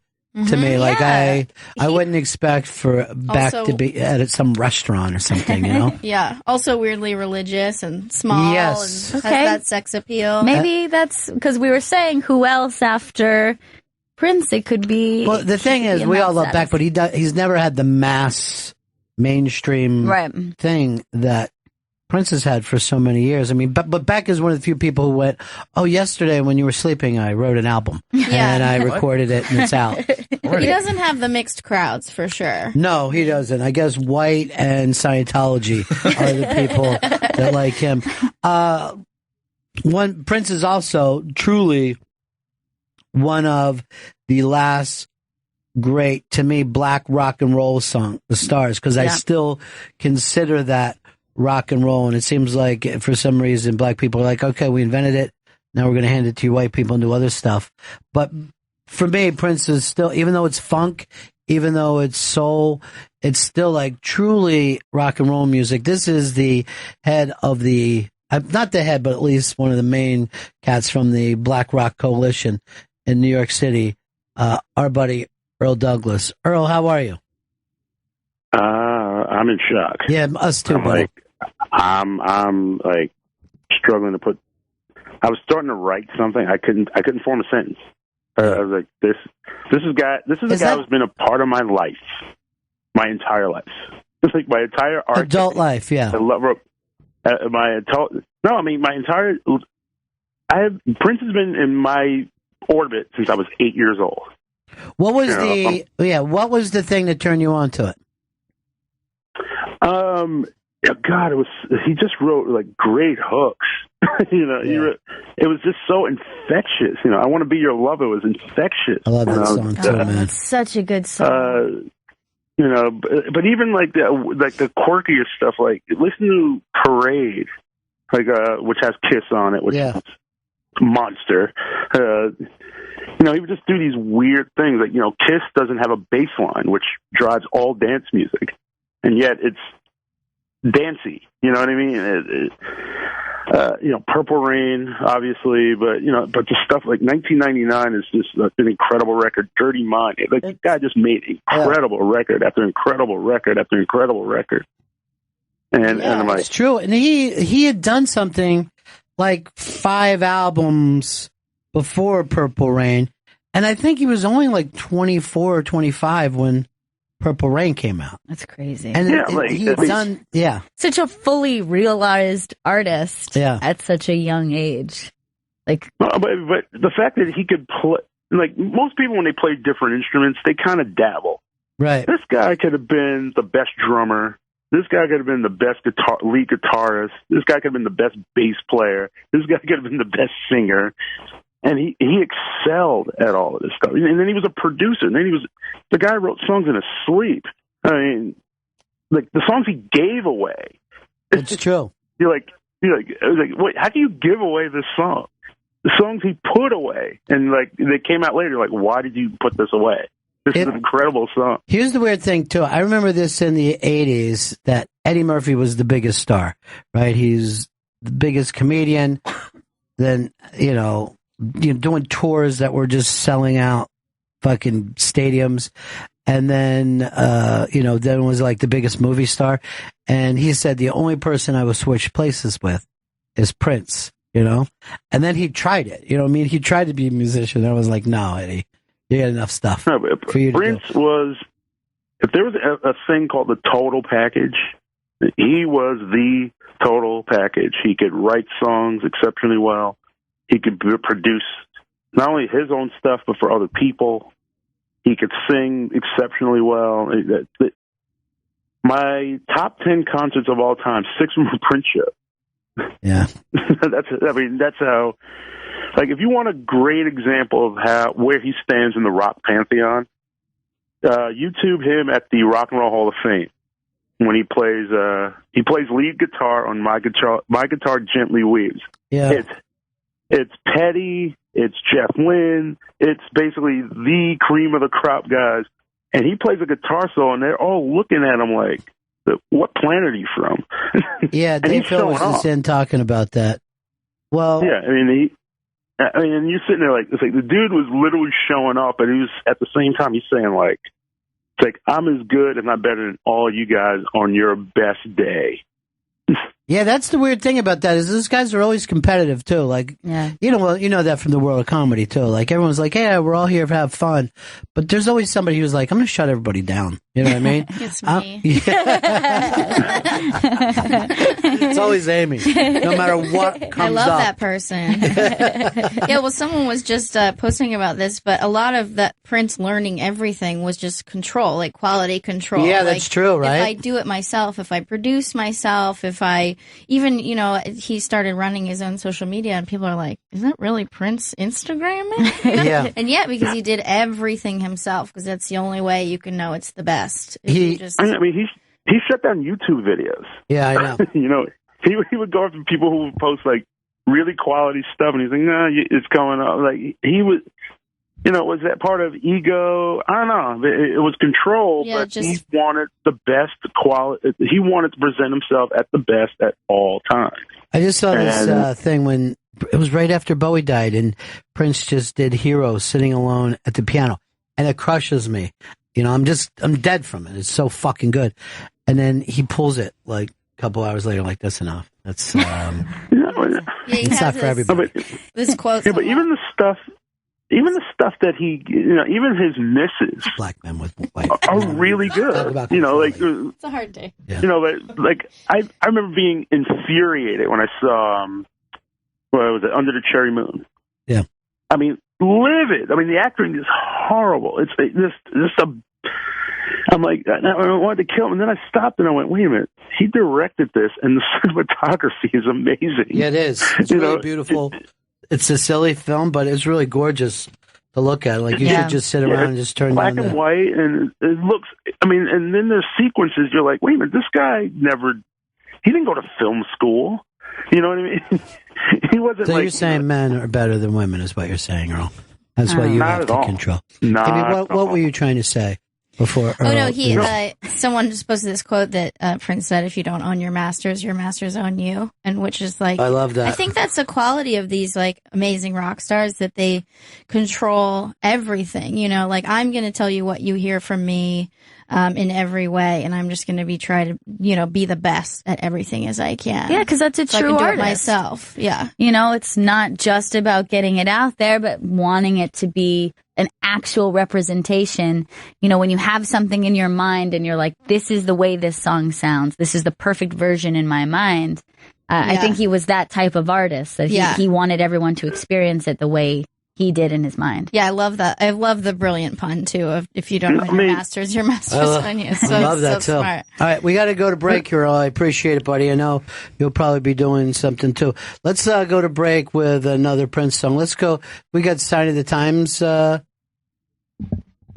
Joey's checking the system now. Good. Joey's all over this, because you never know what. Doing great on a hard day. He really is, especially for a Minneapolis boy, right? I know. That's extra, It's extra hard. All right, so we don't have that one. What do you want to hear? We have Sign of the Times. Oh, you got it? Yeah. But on what? All right. YouTube? What? We're good. Okay. Okay, cool. This is on a rough day, the day that we found out that we lost Prince. Sign of the Times. It's the Bennington Show, celebrating in our own way the life of Prince, who we just found out we lost today. Our friend Amy Miller is here. She drove all the way across the country just to do this show. She had nothing else planned.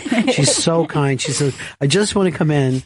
And she said, and do jokes. I go, about what? She goes, cross-dressing rock stars and how dumb they are. And she has so much material. And then Prince passes away. This is terrible timing for that. Everybody knows I'm a current events comic. You really are. That's what I do. You're ripped from the headlines. You are. Gail said she wished that she could go back to feeling stunned, because now it's starting to. Yeah, listening to that song, I could feel the heartbreak kind of setting in, and I was like, let's just go back to that moment where we're going, no, that's not true. No, can't be true. And then that ridiculousness of hoping that the early reports are wrong.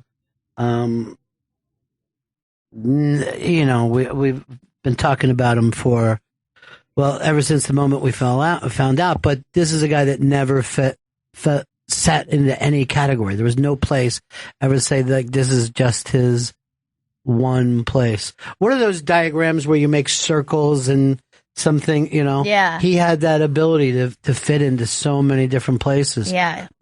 Well, and we were just talking about his religious affiliations, and I was just reading, I guess he started as a Seventh-day Adventist, converted to Jehovah's Witness. And then over the last few years has been like, well, I'm really more of a Christian now. Right. But we are so hungry to put people into categories that it's more for us, and he just kept us guessing about everything. Well, there was no reason not to keep searching, I think, if you're that kind of personality. I'm looking up at the pictures of him, and never took an unrock star picture.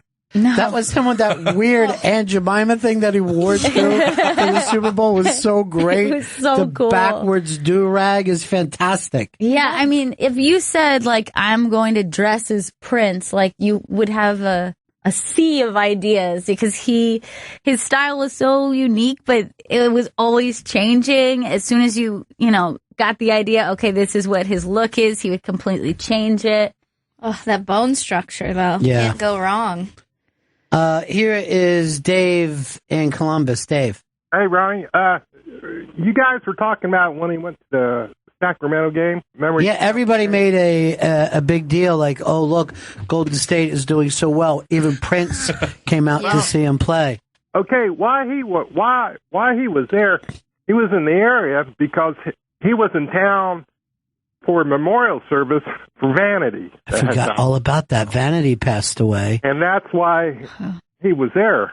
Yeah, And, he did a bunch of secret shows. Happened to be in the area, so he went to the game. But And it should have been Vanity who was in Purple Rain, and they broke up or whatever. And when Prince was done, that was it. You know what I mean? Like, it wasn't like, oh, Prince is going to call you later. And, if you were out of his life, it just seemed like you were out of his life. I think Wendy and Lisa could explain that to everybody. Here is PL, North Carolina. Going on, Bennington. How are you? Good. It's a messed up day for me because that was the first concert I ever went to, man. The 1999 tour with Vanity Six and the original members at the time and Prince kicking ass. The man introduced me to spirituality, creativity, sex, everything. And I know I feel a little selfish right now because you expect everyone to be around forever. Bowie, I'll go far back to Michael Jackson. But it's really different now. Maybe it's time, to change the world we live in and start a new one because it's crazy. Yeah. I haven't felt inspiration. Prince is such a big part of my life that years later, I turn on the radio and I get inspired by Ron and Fez.com in New York City, which got me involved in radio. So I put you guys right there with Prince, and it's tough. And God bless you guys for having this awesome show every day, an appreciation of art and the stupidity bullshit that we go through. And I don't know. I just want to say thanks, man. Well, you have you come up with a good point that those things that you connect with that mean something to you, that think you might like, oh, that's frivolous. That's just a song that I love. But really, what else is there? Yeah. There's music, there's art, there's friendship, there's family. That's it. I'm sure Prince had a lot of money put away. So what? That's all worthless to him now. But that art that he has, as long as this place is still spinning, that music is going to be played. Yeah, and there's so much in pop music, especially. It marks a time for you, and so much of his music was really joyful and perfect music to dance to. So I have so many memories that are tied into friendships and nights out that I'll never forget because that music was the soundtrack to those kind of memories. I was telling you guys in the break that a friend of mine was getting married 2 summers ago, and he gave this DJ a set list of everything he wanted to hear. And they didn't have any of this like obscure disco or any of these weird tracks, but they had only Prince, which was on his list.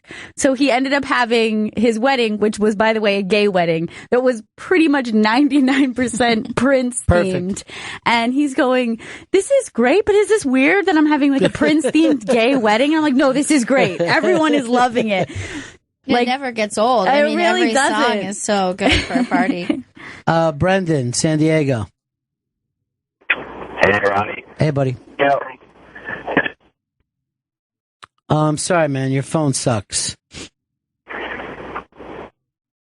We can't hope with you. Here's Shane in Texas. Hey, Ronnie B. Hey. Hey, bud. Yeah, man. My first exposure to Prince was like early 80s. youth group. We were in church in the Texas Panhandle, and it was like the cool kid that found Jesus, trying to get everybody to burn the records and shit. Talking about Kiss and Queen, playing that shit backwards. Anyway, they played Prince, Anti-Christian, and I can still remember it like it was yesterday. Kind of a weird feeling having them play that song in church, and they were talking about how it kind of sounded like Antichrist, Anti-Christian, Antichrist, something like that. But I didn't burn my records. I sought most of that music out, and been a fan ever since. Just a wonderful human being. It's amazing how one person can basically have the whole world just kind of drop their chin and kind of think about stuff every once in a while. Yeah. So, well, you made another good point about Queen, that there was a Freddie Mercury thing there as well. The amount of performers that it feels like he's on the family tree of is pretty outstanding. Yeah. You know? And it's always somebody great. You know what I mean? You're not comparing him with somebody who's, terrible. Hey, Kevin. Kevin, what's up? Hey, guys. Yeah. I'm inconsolable. Well, I'm sorry. What can I do for you? Something I found out was, you know how Charlie Rocket was supposed to be the first person to say fuck on live TV? Yeah, well, that Prince song... Hurry up. But here's the thing. I think that happened right... Oh, no, you're right. It was like the week before. I think it was the same show, Ronnie. No, I think it was 1 week before. And they were like, well, he slurred it a little bit, or maybe he said this. And then the following week, Charlie Rocket said that some people thought that he got that idea from Prince getting away with it and got some heat. Yeah, he did muffle it, though. But he did, if you know the lyrics of the song, you know that's what it was. All right, thanks, man. Let me go over here to CJ. CJ in California. What's up, buddy? Hey, Ronnie. This one's tough for me, man. This is my generation. This is 85, 84. Yeah. He was part of, he was cool for both black and white people. I mean, that very was true. Cool. And I'll tell you what, I was a jock and I was part of the Key Club, and they wanted Phil Collins. We were naming our senior prom, and they wanted Two Hearts Beat as One from Phil Collins, and I'm like, that sucks. We should call it Erotic City. And the staff was like, fuck that. We're not going to call it Erotic City. The only way you can do that is to get the senior class. You need 95% of the signatures. I got the whole senior class to sign within 2 months periods to have an Erotic City, and they still didn't do it. We had to compromise with U2, Two Hearts Beat as One. But he was huge, man. Prince was... He was the song of my Billy, summer, man. I'm sorry for you too, CJ. Billy Connolly is just stopping by. His tour is called High Horse. Makes his first stop Wednesday, April 27th, 8 p.m. at the Beacon Theater. I'll go to BillyConnolly.com. I mean, when you talk about legends, this is definitely one of them. Mr. Billy Connolly in studio with us. How are you, my friend? Good to see you again. Hello, nice to see you again. Yeah. How you been? How you feeling? Have a seat. Hi, so nice to meet you. This is Gail. So nice to meet This is you. Amy Miller, a comedian. Hi. Hello, Amy. How are you doing? Great to meet you. Good. I've got a daughter called Amy. You know, as you were coming down the hall, we were just talking about Prince. The news is well, we're still not exactly 100% sure, but it was found. Accident. Yeah, he was found in his home. Well, it's great to see you, Billy. And you're doing this short tour in the States.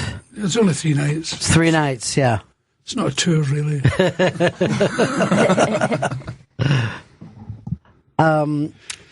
It's a great English comedian died yesterday, Victoria Wood. Is that right? If you ever get a chance to hear some of her stuff, she was really brilliant. Billy always knows what's happening. A couple of friends of mine saw you at Noel Fielding's show when he was here in the city, and everybody was excited to see you hanging out. Yeah, because I'm not a well boy. What are you dealing with? What's for everybody that's Parkinson's disease. Parkinson's, yeah. I've started to drool, which makes me very attractive. You're still pretty attractive. Yeah, it's funny. It kind of swings around. I have good days and bad days. But it seems to pick on a different bit of your body every day. You know, you walk strange one day and your arm moves strangely the following day. You can't turn around in bed the following night, and it's kind of weird. And kind of interesting.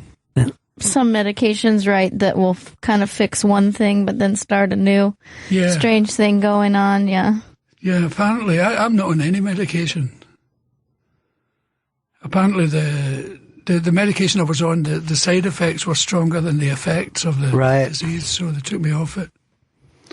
However. Fuck it. Well, it's wonderful still that you can get up and do sets and do your comedy. There's no other way. Yeah. Because if you take time off and stare at the wallpaper, it just gets worse. Yeah. And also, you've had the type of career that no matter what is going on, you're able to talk about it and look at it from a different point of view than most people. Yeah, well, I guess, most comedians, I'm sure, Amy, you could talk about most things and be funny. After a few years, it gets into your bloodstream, to look at that side of whatever's happening. Mm-hmm. Whereas there's ones you can't resist, like Donald Trump. Right, yeah. All over the place. But yeah. Certainly. Do you know, the last time I saw some comedy in Scotland, a lot of them were doing stuff about pedophilia. Yeah.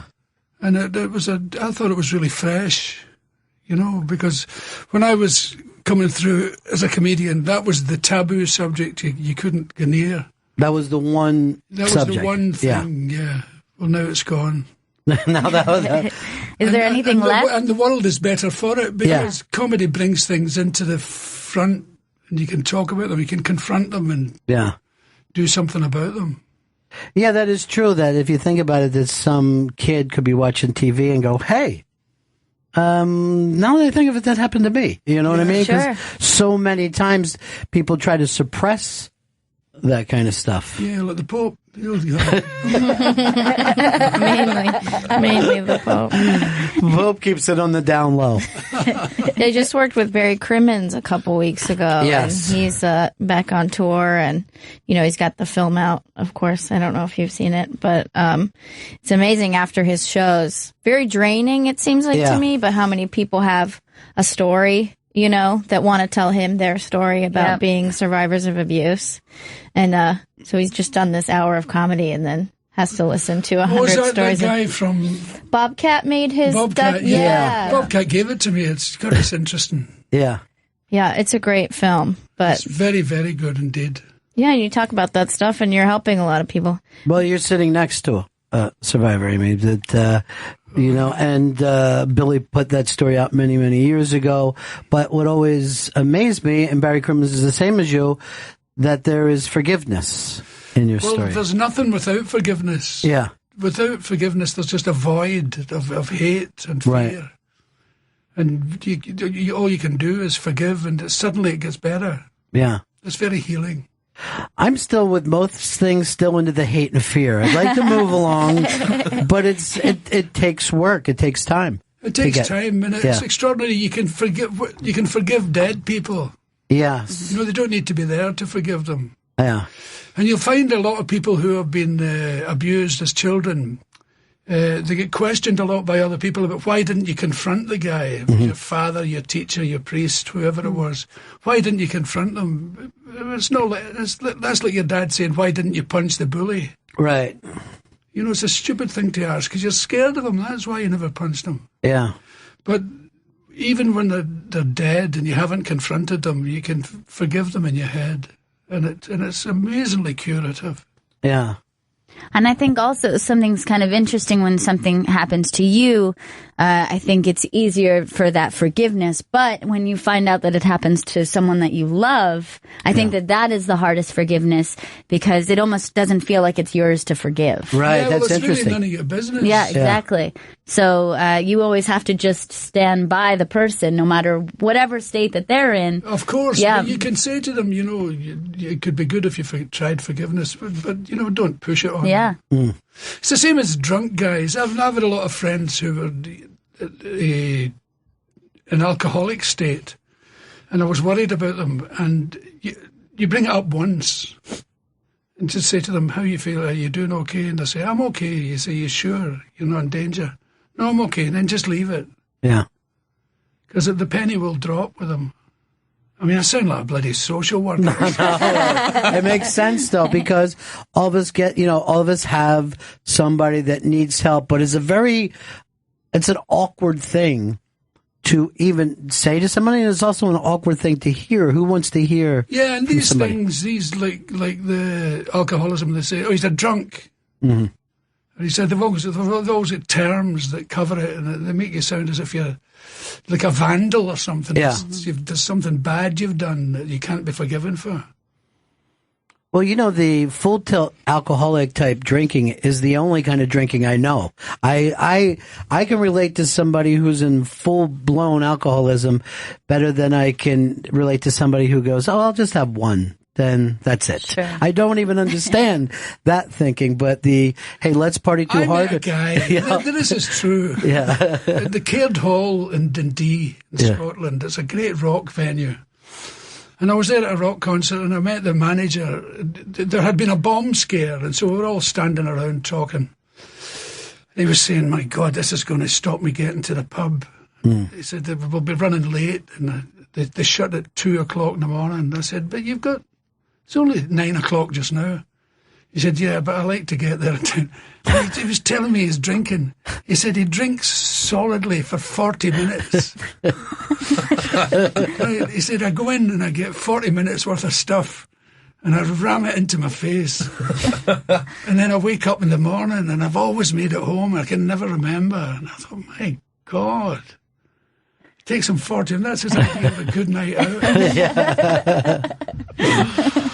40 minutes worth of splash into his face. I'd never met one, and he was collar and tie and suit and all that. Sure. When you go around and talk to people who have come out of it, it's no. A lot of times we think, oh, an artist is more likely to do this, but I go to a lot of meetings and I don't run into a lot of artists there. You just meet welders and school teachers, and you never know who it's going to hit. I remember my son. He went to NA. Yeah. In Los Angeles, and I said, "How did you get along at the first meeting?" He'd been to a place and been given 3 months indoors, and then this was his first meeting from outside. He said, "That was a bit weird." I said, "What was weird about it?" He says, "Well, one of the guys was dressed as a bride."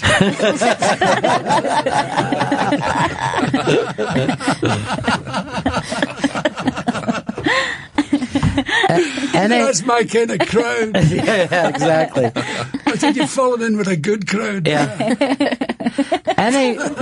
NA meetings are always weird because everyone starts to brag about the potency of the drugs they used to get. So they always have people going, "Look, you're from Boston. You don't know cocaine. I lived in Miami, and that's where, and you're just like, can we stop arguing about drugs we're not even taking anymore, please?" Or about the longing for the hash. That was in the Ashbury days. The hash was gentler. Yeah. Oh, really? Well, I was at the Stones concert in Hyde Park in 69. 69, yeah. And I was in some state, and I had hash, and I was totally paranoid, and Jerry Rafferty was looking after me. Oh, Christ, what a mess I was in. It wasn't as gentle as they say it was. Did you say it was Jerry Rafferty that was looking? Yeah, I was in a band with Jerry. Ah, what a voice, huh? What a beautiful voice. What a writer. Yeah. I was just listening to him yesterday. It was one of those things when you're on YouTube and you hit one song and and the next song and the one after that. I'm like, this is amazing. Amazing singer. He's an extraordinary talent. Yeah. When I met him at a charity concert in a town called Paisley. I was being funny and all that and playing my banjo. Uh-huh. He was in the audience with another guy. And I came off and he said, "You were really good." And I said, "Thanks very much." He said, "I'm a songwriter." And I thought, "Oh yeah, another one." He said, "I've got some beer up in the flat. Do you want to come up and we'll sing some songs?" And I said, "Sure." Being lured by the beer. Mm-hmm. We went along and he started singing these songs. And he'd already written some incredible, like Her Father Didn't Like Me Anyway and stuff like that. Mm-hmm. And I thought, this guy's kidding me here. He's learned these from some obscure album. Yeah. But he hadn't. They were amazing. Yeah, he was phenomenal. He's one of those guys who started good. Nobody could remember him being crap. Right. I've known so many guys like that, guitarists and things who turned up great. Yeah. They've obviously been in the attic for 12 years practicing and then show up. Well, we were just talking about Prince when he was a kid. He put out the first album and, Mick Jagger called him just like immediately. It's like, yeah, this is, come on over. We're going to do some stuff together. I thought he was spectacular. Yeah. And he doesn't. You never hear people mentioning him as a guitarist, but he was absolutely superb guitarist. Yeah. Phenomenal. I think it was you who told me that story about Eric Clapton being interviewed, and they said to him something to the effect of, "What's it like being the greatest living guitar player?" And he said, "I don't know. You'll have to ask Prince." Yeah, it's amazing. That's lovely. Yeah. My brother just told me this like 2 years ago. He said he almost got in a fight in a bar because a guy said Prince couldn't play guitar, and I'm like, dude, you're past the point where you should be fighting over whether Prince is a good enough guitar player. I'm starting to worry. But he was phenomenal. He was phenomenal, whatever instrument that he ever sat down to, which is always amazing to me. I mean, it's that one. Well, you were even talking about Jerry Rafferty, but there's a pure look that we can look at some kind of spirituality, some kind of connection of things that we don't understand. That somebody can just do that, have this music run through them somehow. Well, Elton John is extraordinary as well. Elton John did a show in England. It's called An Audience With. Mm-hmm. And the audience is all full of famous people and show business people, and then you go up on the stage and it's your life. You talk about your life and blah, blah, blah, and play your music and stuff. And now, what's his name? It's a big English actor. His name escapes me. It said to him, "I believe you write very quickly." He said, "Yeah." He said, "Bernie Taupin sends you these lyrics and you just sit down and write a tune." He said, "Yeah." He said, "What's the quickest you've ever done?" He said, "About 4 minutes." He said, "Really?" He said, "Yeah." He said, "Well, I've got something here I'd like you to put a tune to." He said, "Really?" He said, "Yeah." And he gave him the instructions for his washing machine. And he did it. He just put it up and sat down and sang it at the piano, and it was beautiful. Yeah. How to work the washing machine. It was a brilliant thing to have said. Yeah. Richard E. Grant was the actor. Well, that's it. And the instructions for the washing. Elton's a genius, I think. Oh, I would agree. And again, like you said, when he was a kid the first time, it just seems like as soon as he touched those keys, everybody got it. Everyone just said, "Oh, that's perfect. Yeah. Here, have a lifetime of playing that to us. Anything you want to do." Billy Connolly is the way a lot of people feel about comedy. That way, Billy's High Horse tour makes its makes his first stop April 27th, 8 p.m. Beacon Theater in New York City. But Amy, I think you know what I'm talking about there. That if you meet funny people and you bring up Billy Connolly, it's 100% agreed. Oh, that yeah. He's one of the finest people ever to do this. Absolutely. I was so excited you were coming. I'm very good. But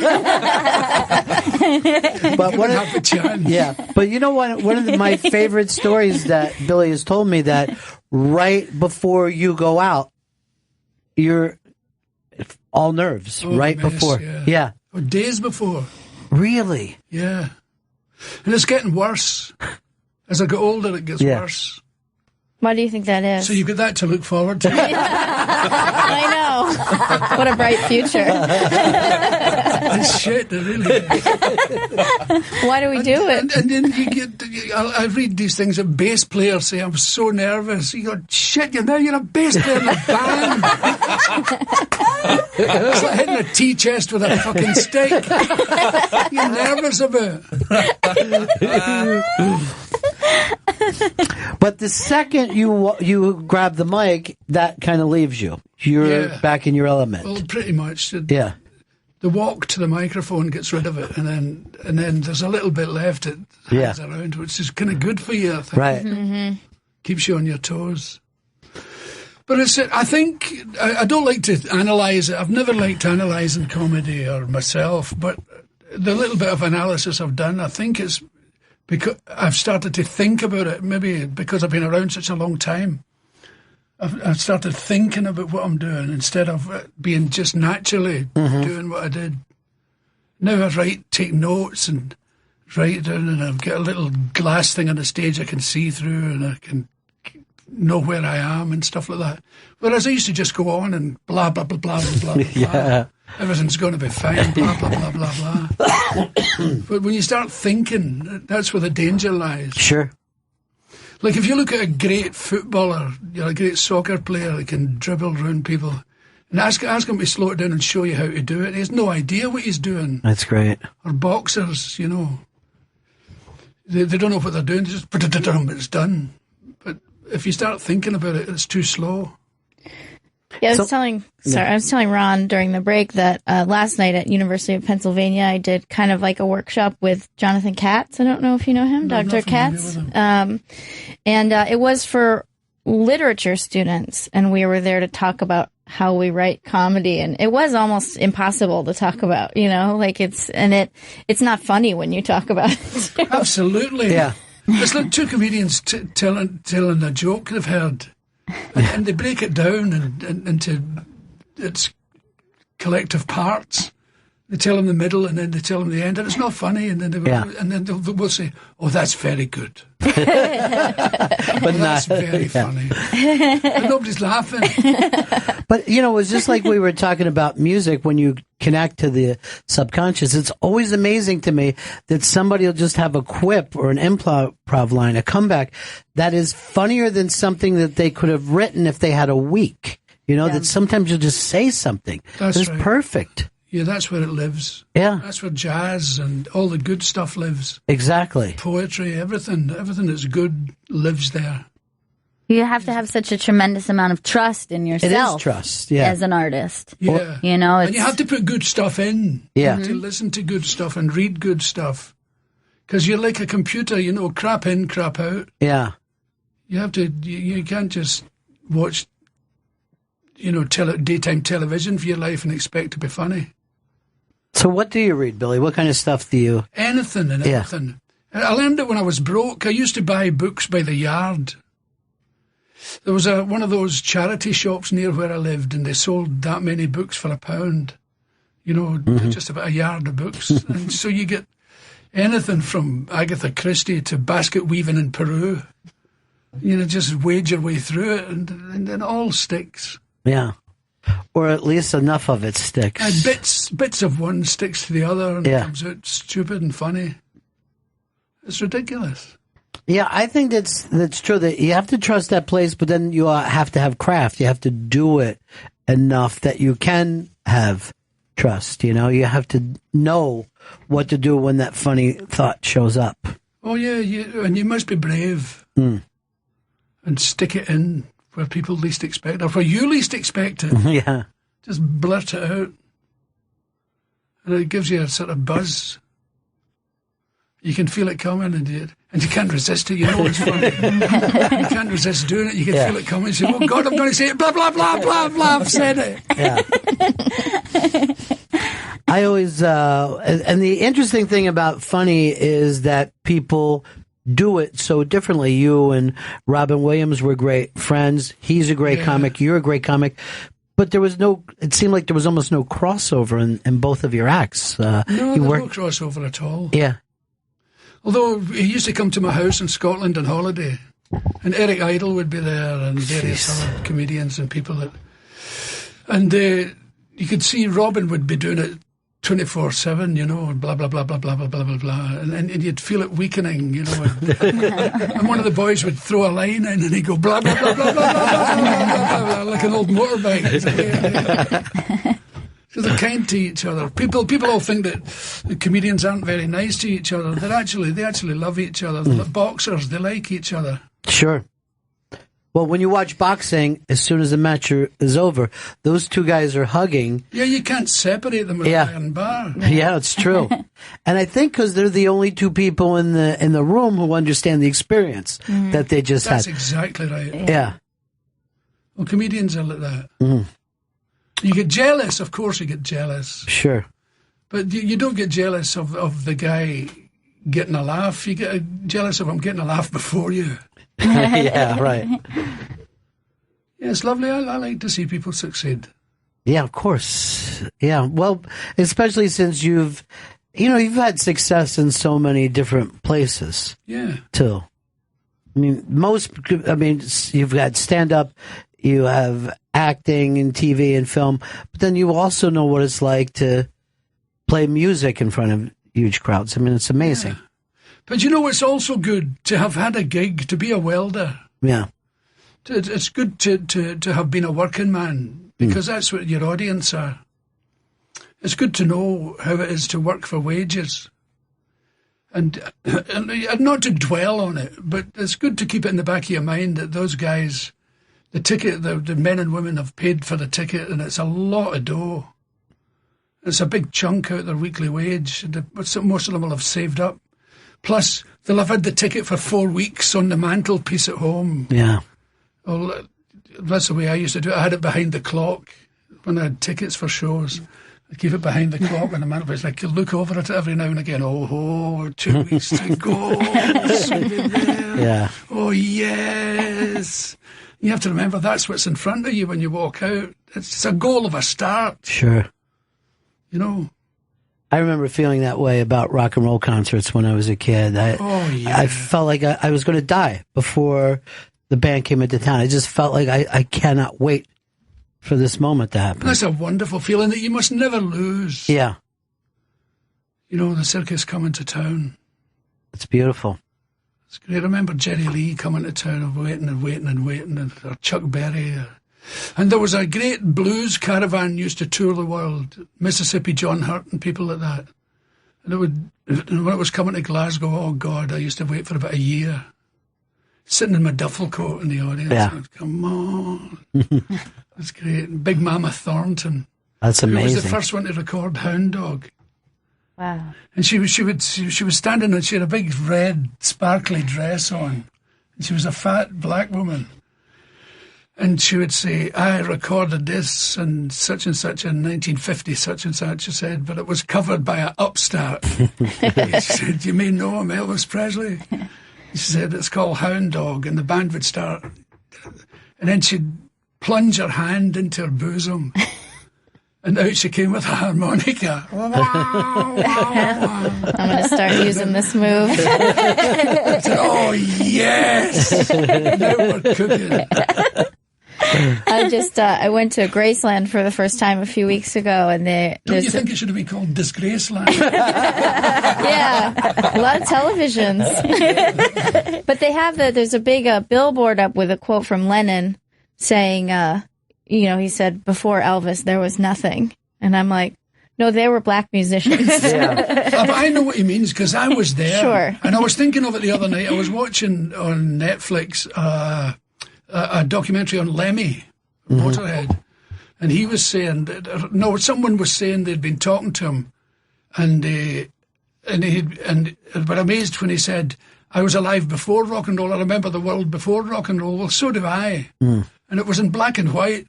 The world was in black and white, and then Elvis came along, and boom, it was in colour. But they all came at the same time, like Little Richard and Chuck Berry and Elvis and Fats Domino, and it went whammo. And but I remember it. But everything sounded like Que Sera before that. Yeah. But you actually, you were part of the first kind of generation in the history of your country that young people could go, oh, we have some free time and we could do something different. That's right. Than what our parents did. I mean, and that was the entirety of time as we know it. Before then, you had no choice. And it's always amazing to me how that rock and roll generation took full advantage. The amount of music that was coming out of London in the 60s, it's mind-blowing to this day. It created a wider freedom. It created a circumstance where people like Amy and myself could go to our parents and say, I want to be a comedian, or I want to be an actor, and they wouldn't laugh. Yeah. Whereas in my generation, I was the first of that generation. I told my father I want to be a comedian. He said, but you're not funny. I said, well, if I told you I want to be a chef, you'd say, well, here's where you go and learn. You wouldn't say you can't cook. But it was lovely. It opened the door to all sorts of possibilities. Anything was possible. Suddenly there was painters, there was photographers, Painters, fashion. sculptors, photographers, designers, actors. Yeah. Movies being made by those kind of people. It's amazing. Musicals being written, operas. It was lovely. Yeah, that entire generation took full advantage, and they're still touring today. You know, you see Graham Nash was in the Hollies, and look how far he took that, and everybody that was playing, they're still playing. Paul McCartney is still playing. Absolutely. It's fantastic. And I just met Alice Cooper about half an hour ago, and he's as big as he ever was. Yeah, sure. Still as busy. It's so great to see you again, my friend. I said this before about Willie Nelson, but normally in most cultures, if you want to meet somebody like Billy Connolly, you would have to have climbed a mountain just to sit with him. The fact that you can go to the Beacon Theater and see the show is amazing to me. That's Wednesday, April 27th.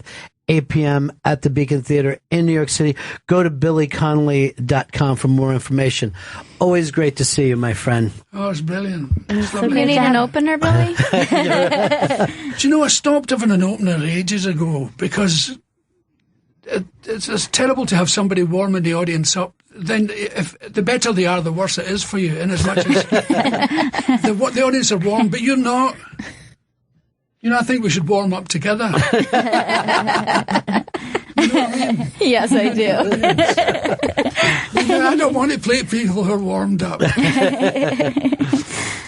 Well, always great to see you. Amy, thank you so much. Thank you so much for you were coming here in. for a sad day, but then it got so much sweeter when we had Billy stop by. And go out and check her out, Creek in the Cave in Queens, Friday, April 22nd. And then she's going to be at UCB East, Sunday, April 24th. The Creek in the Cave in Queens. Yes. Yeah. New club. Newish. Yeah. Great place. That sounds like a dangerous place. I think I should come and look after you. Come on down. The odd thing is there's no creek and no cave. It's just, Chris, we ready to take this out? All right. We'll leave the show today with some Prince, a beautiful song. This is Beautiful Ones.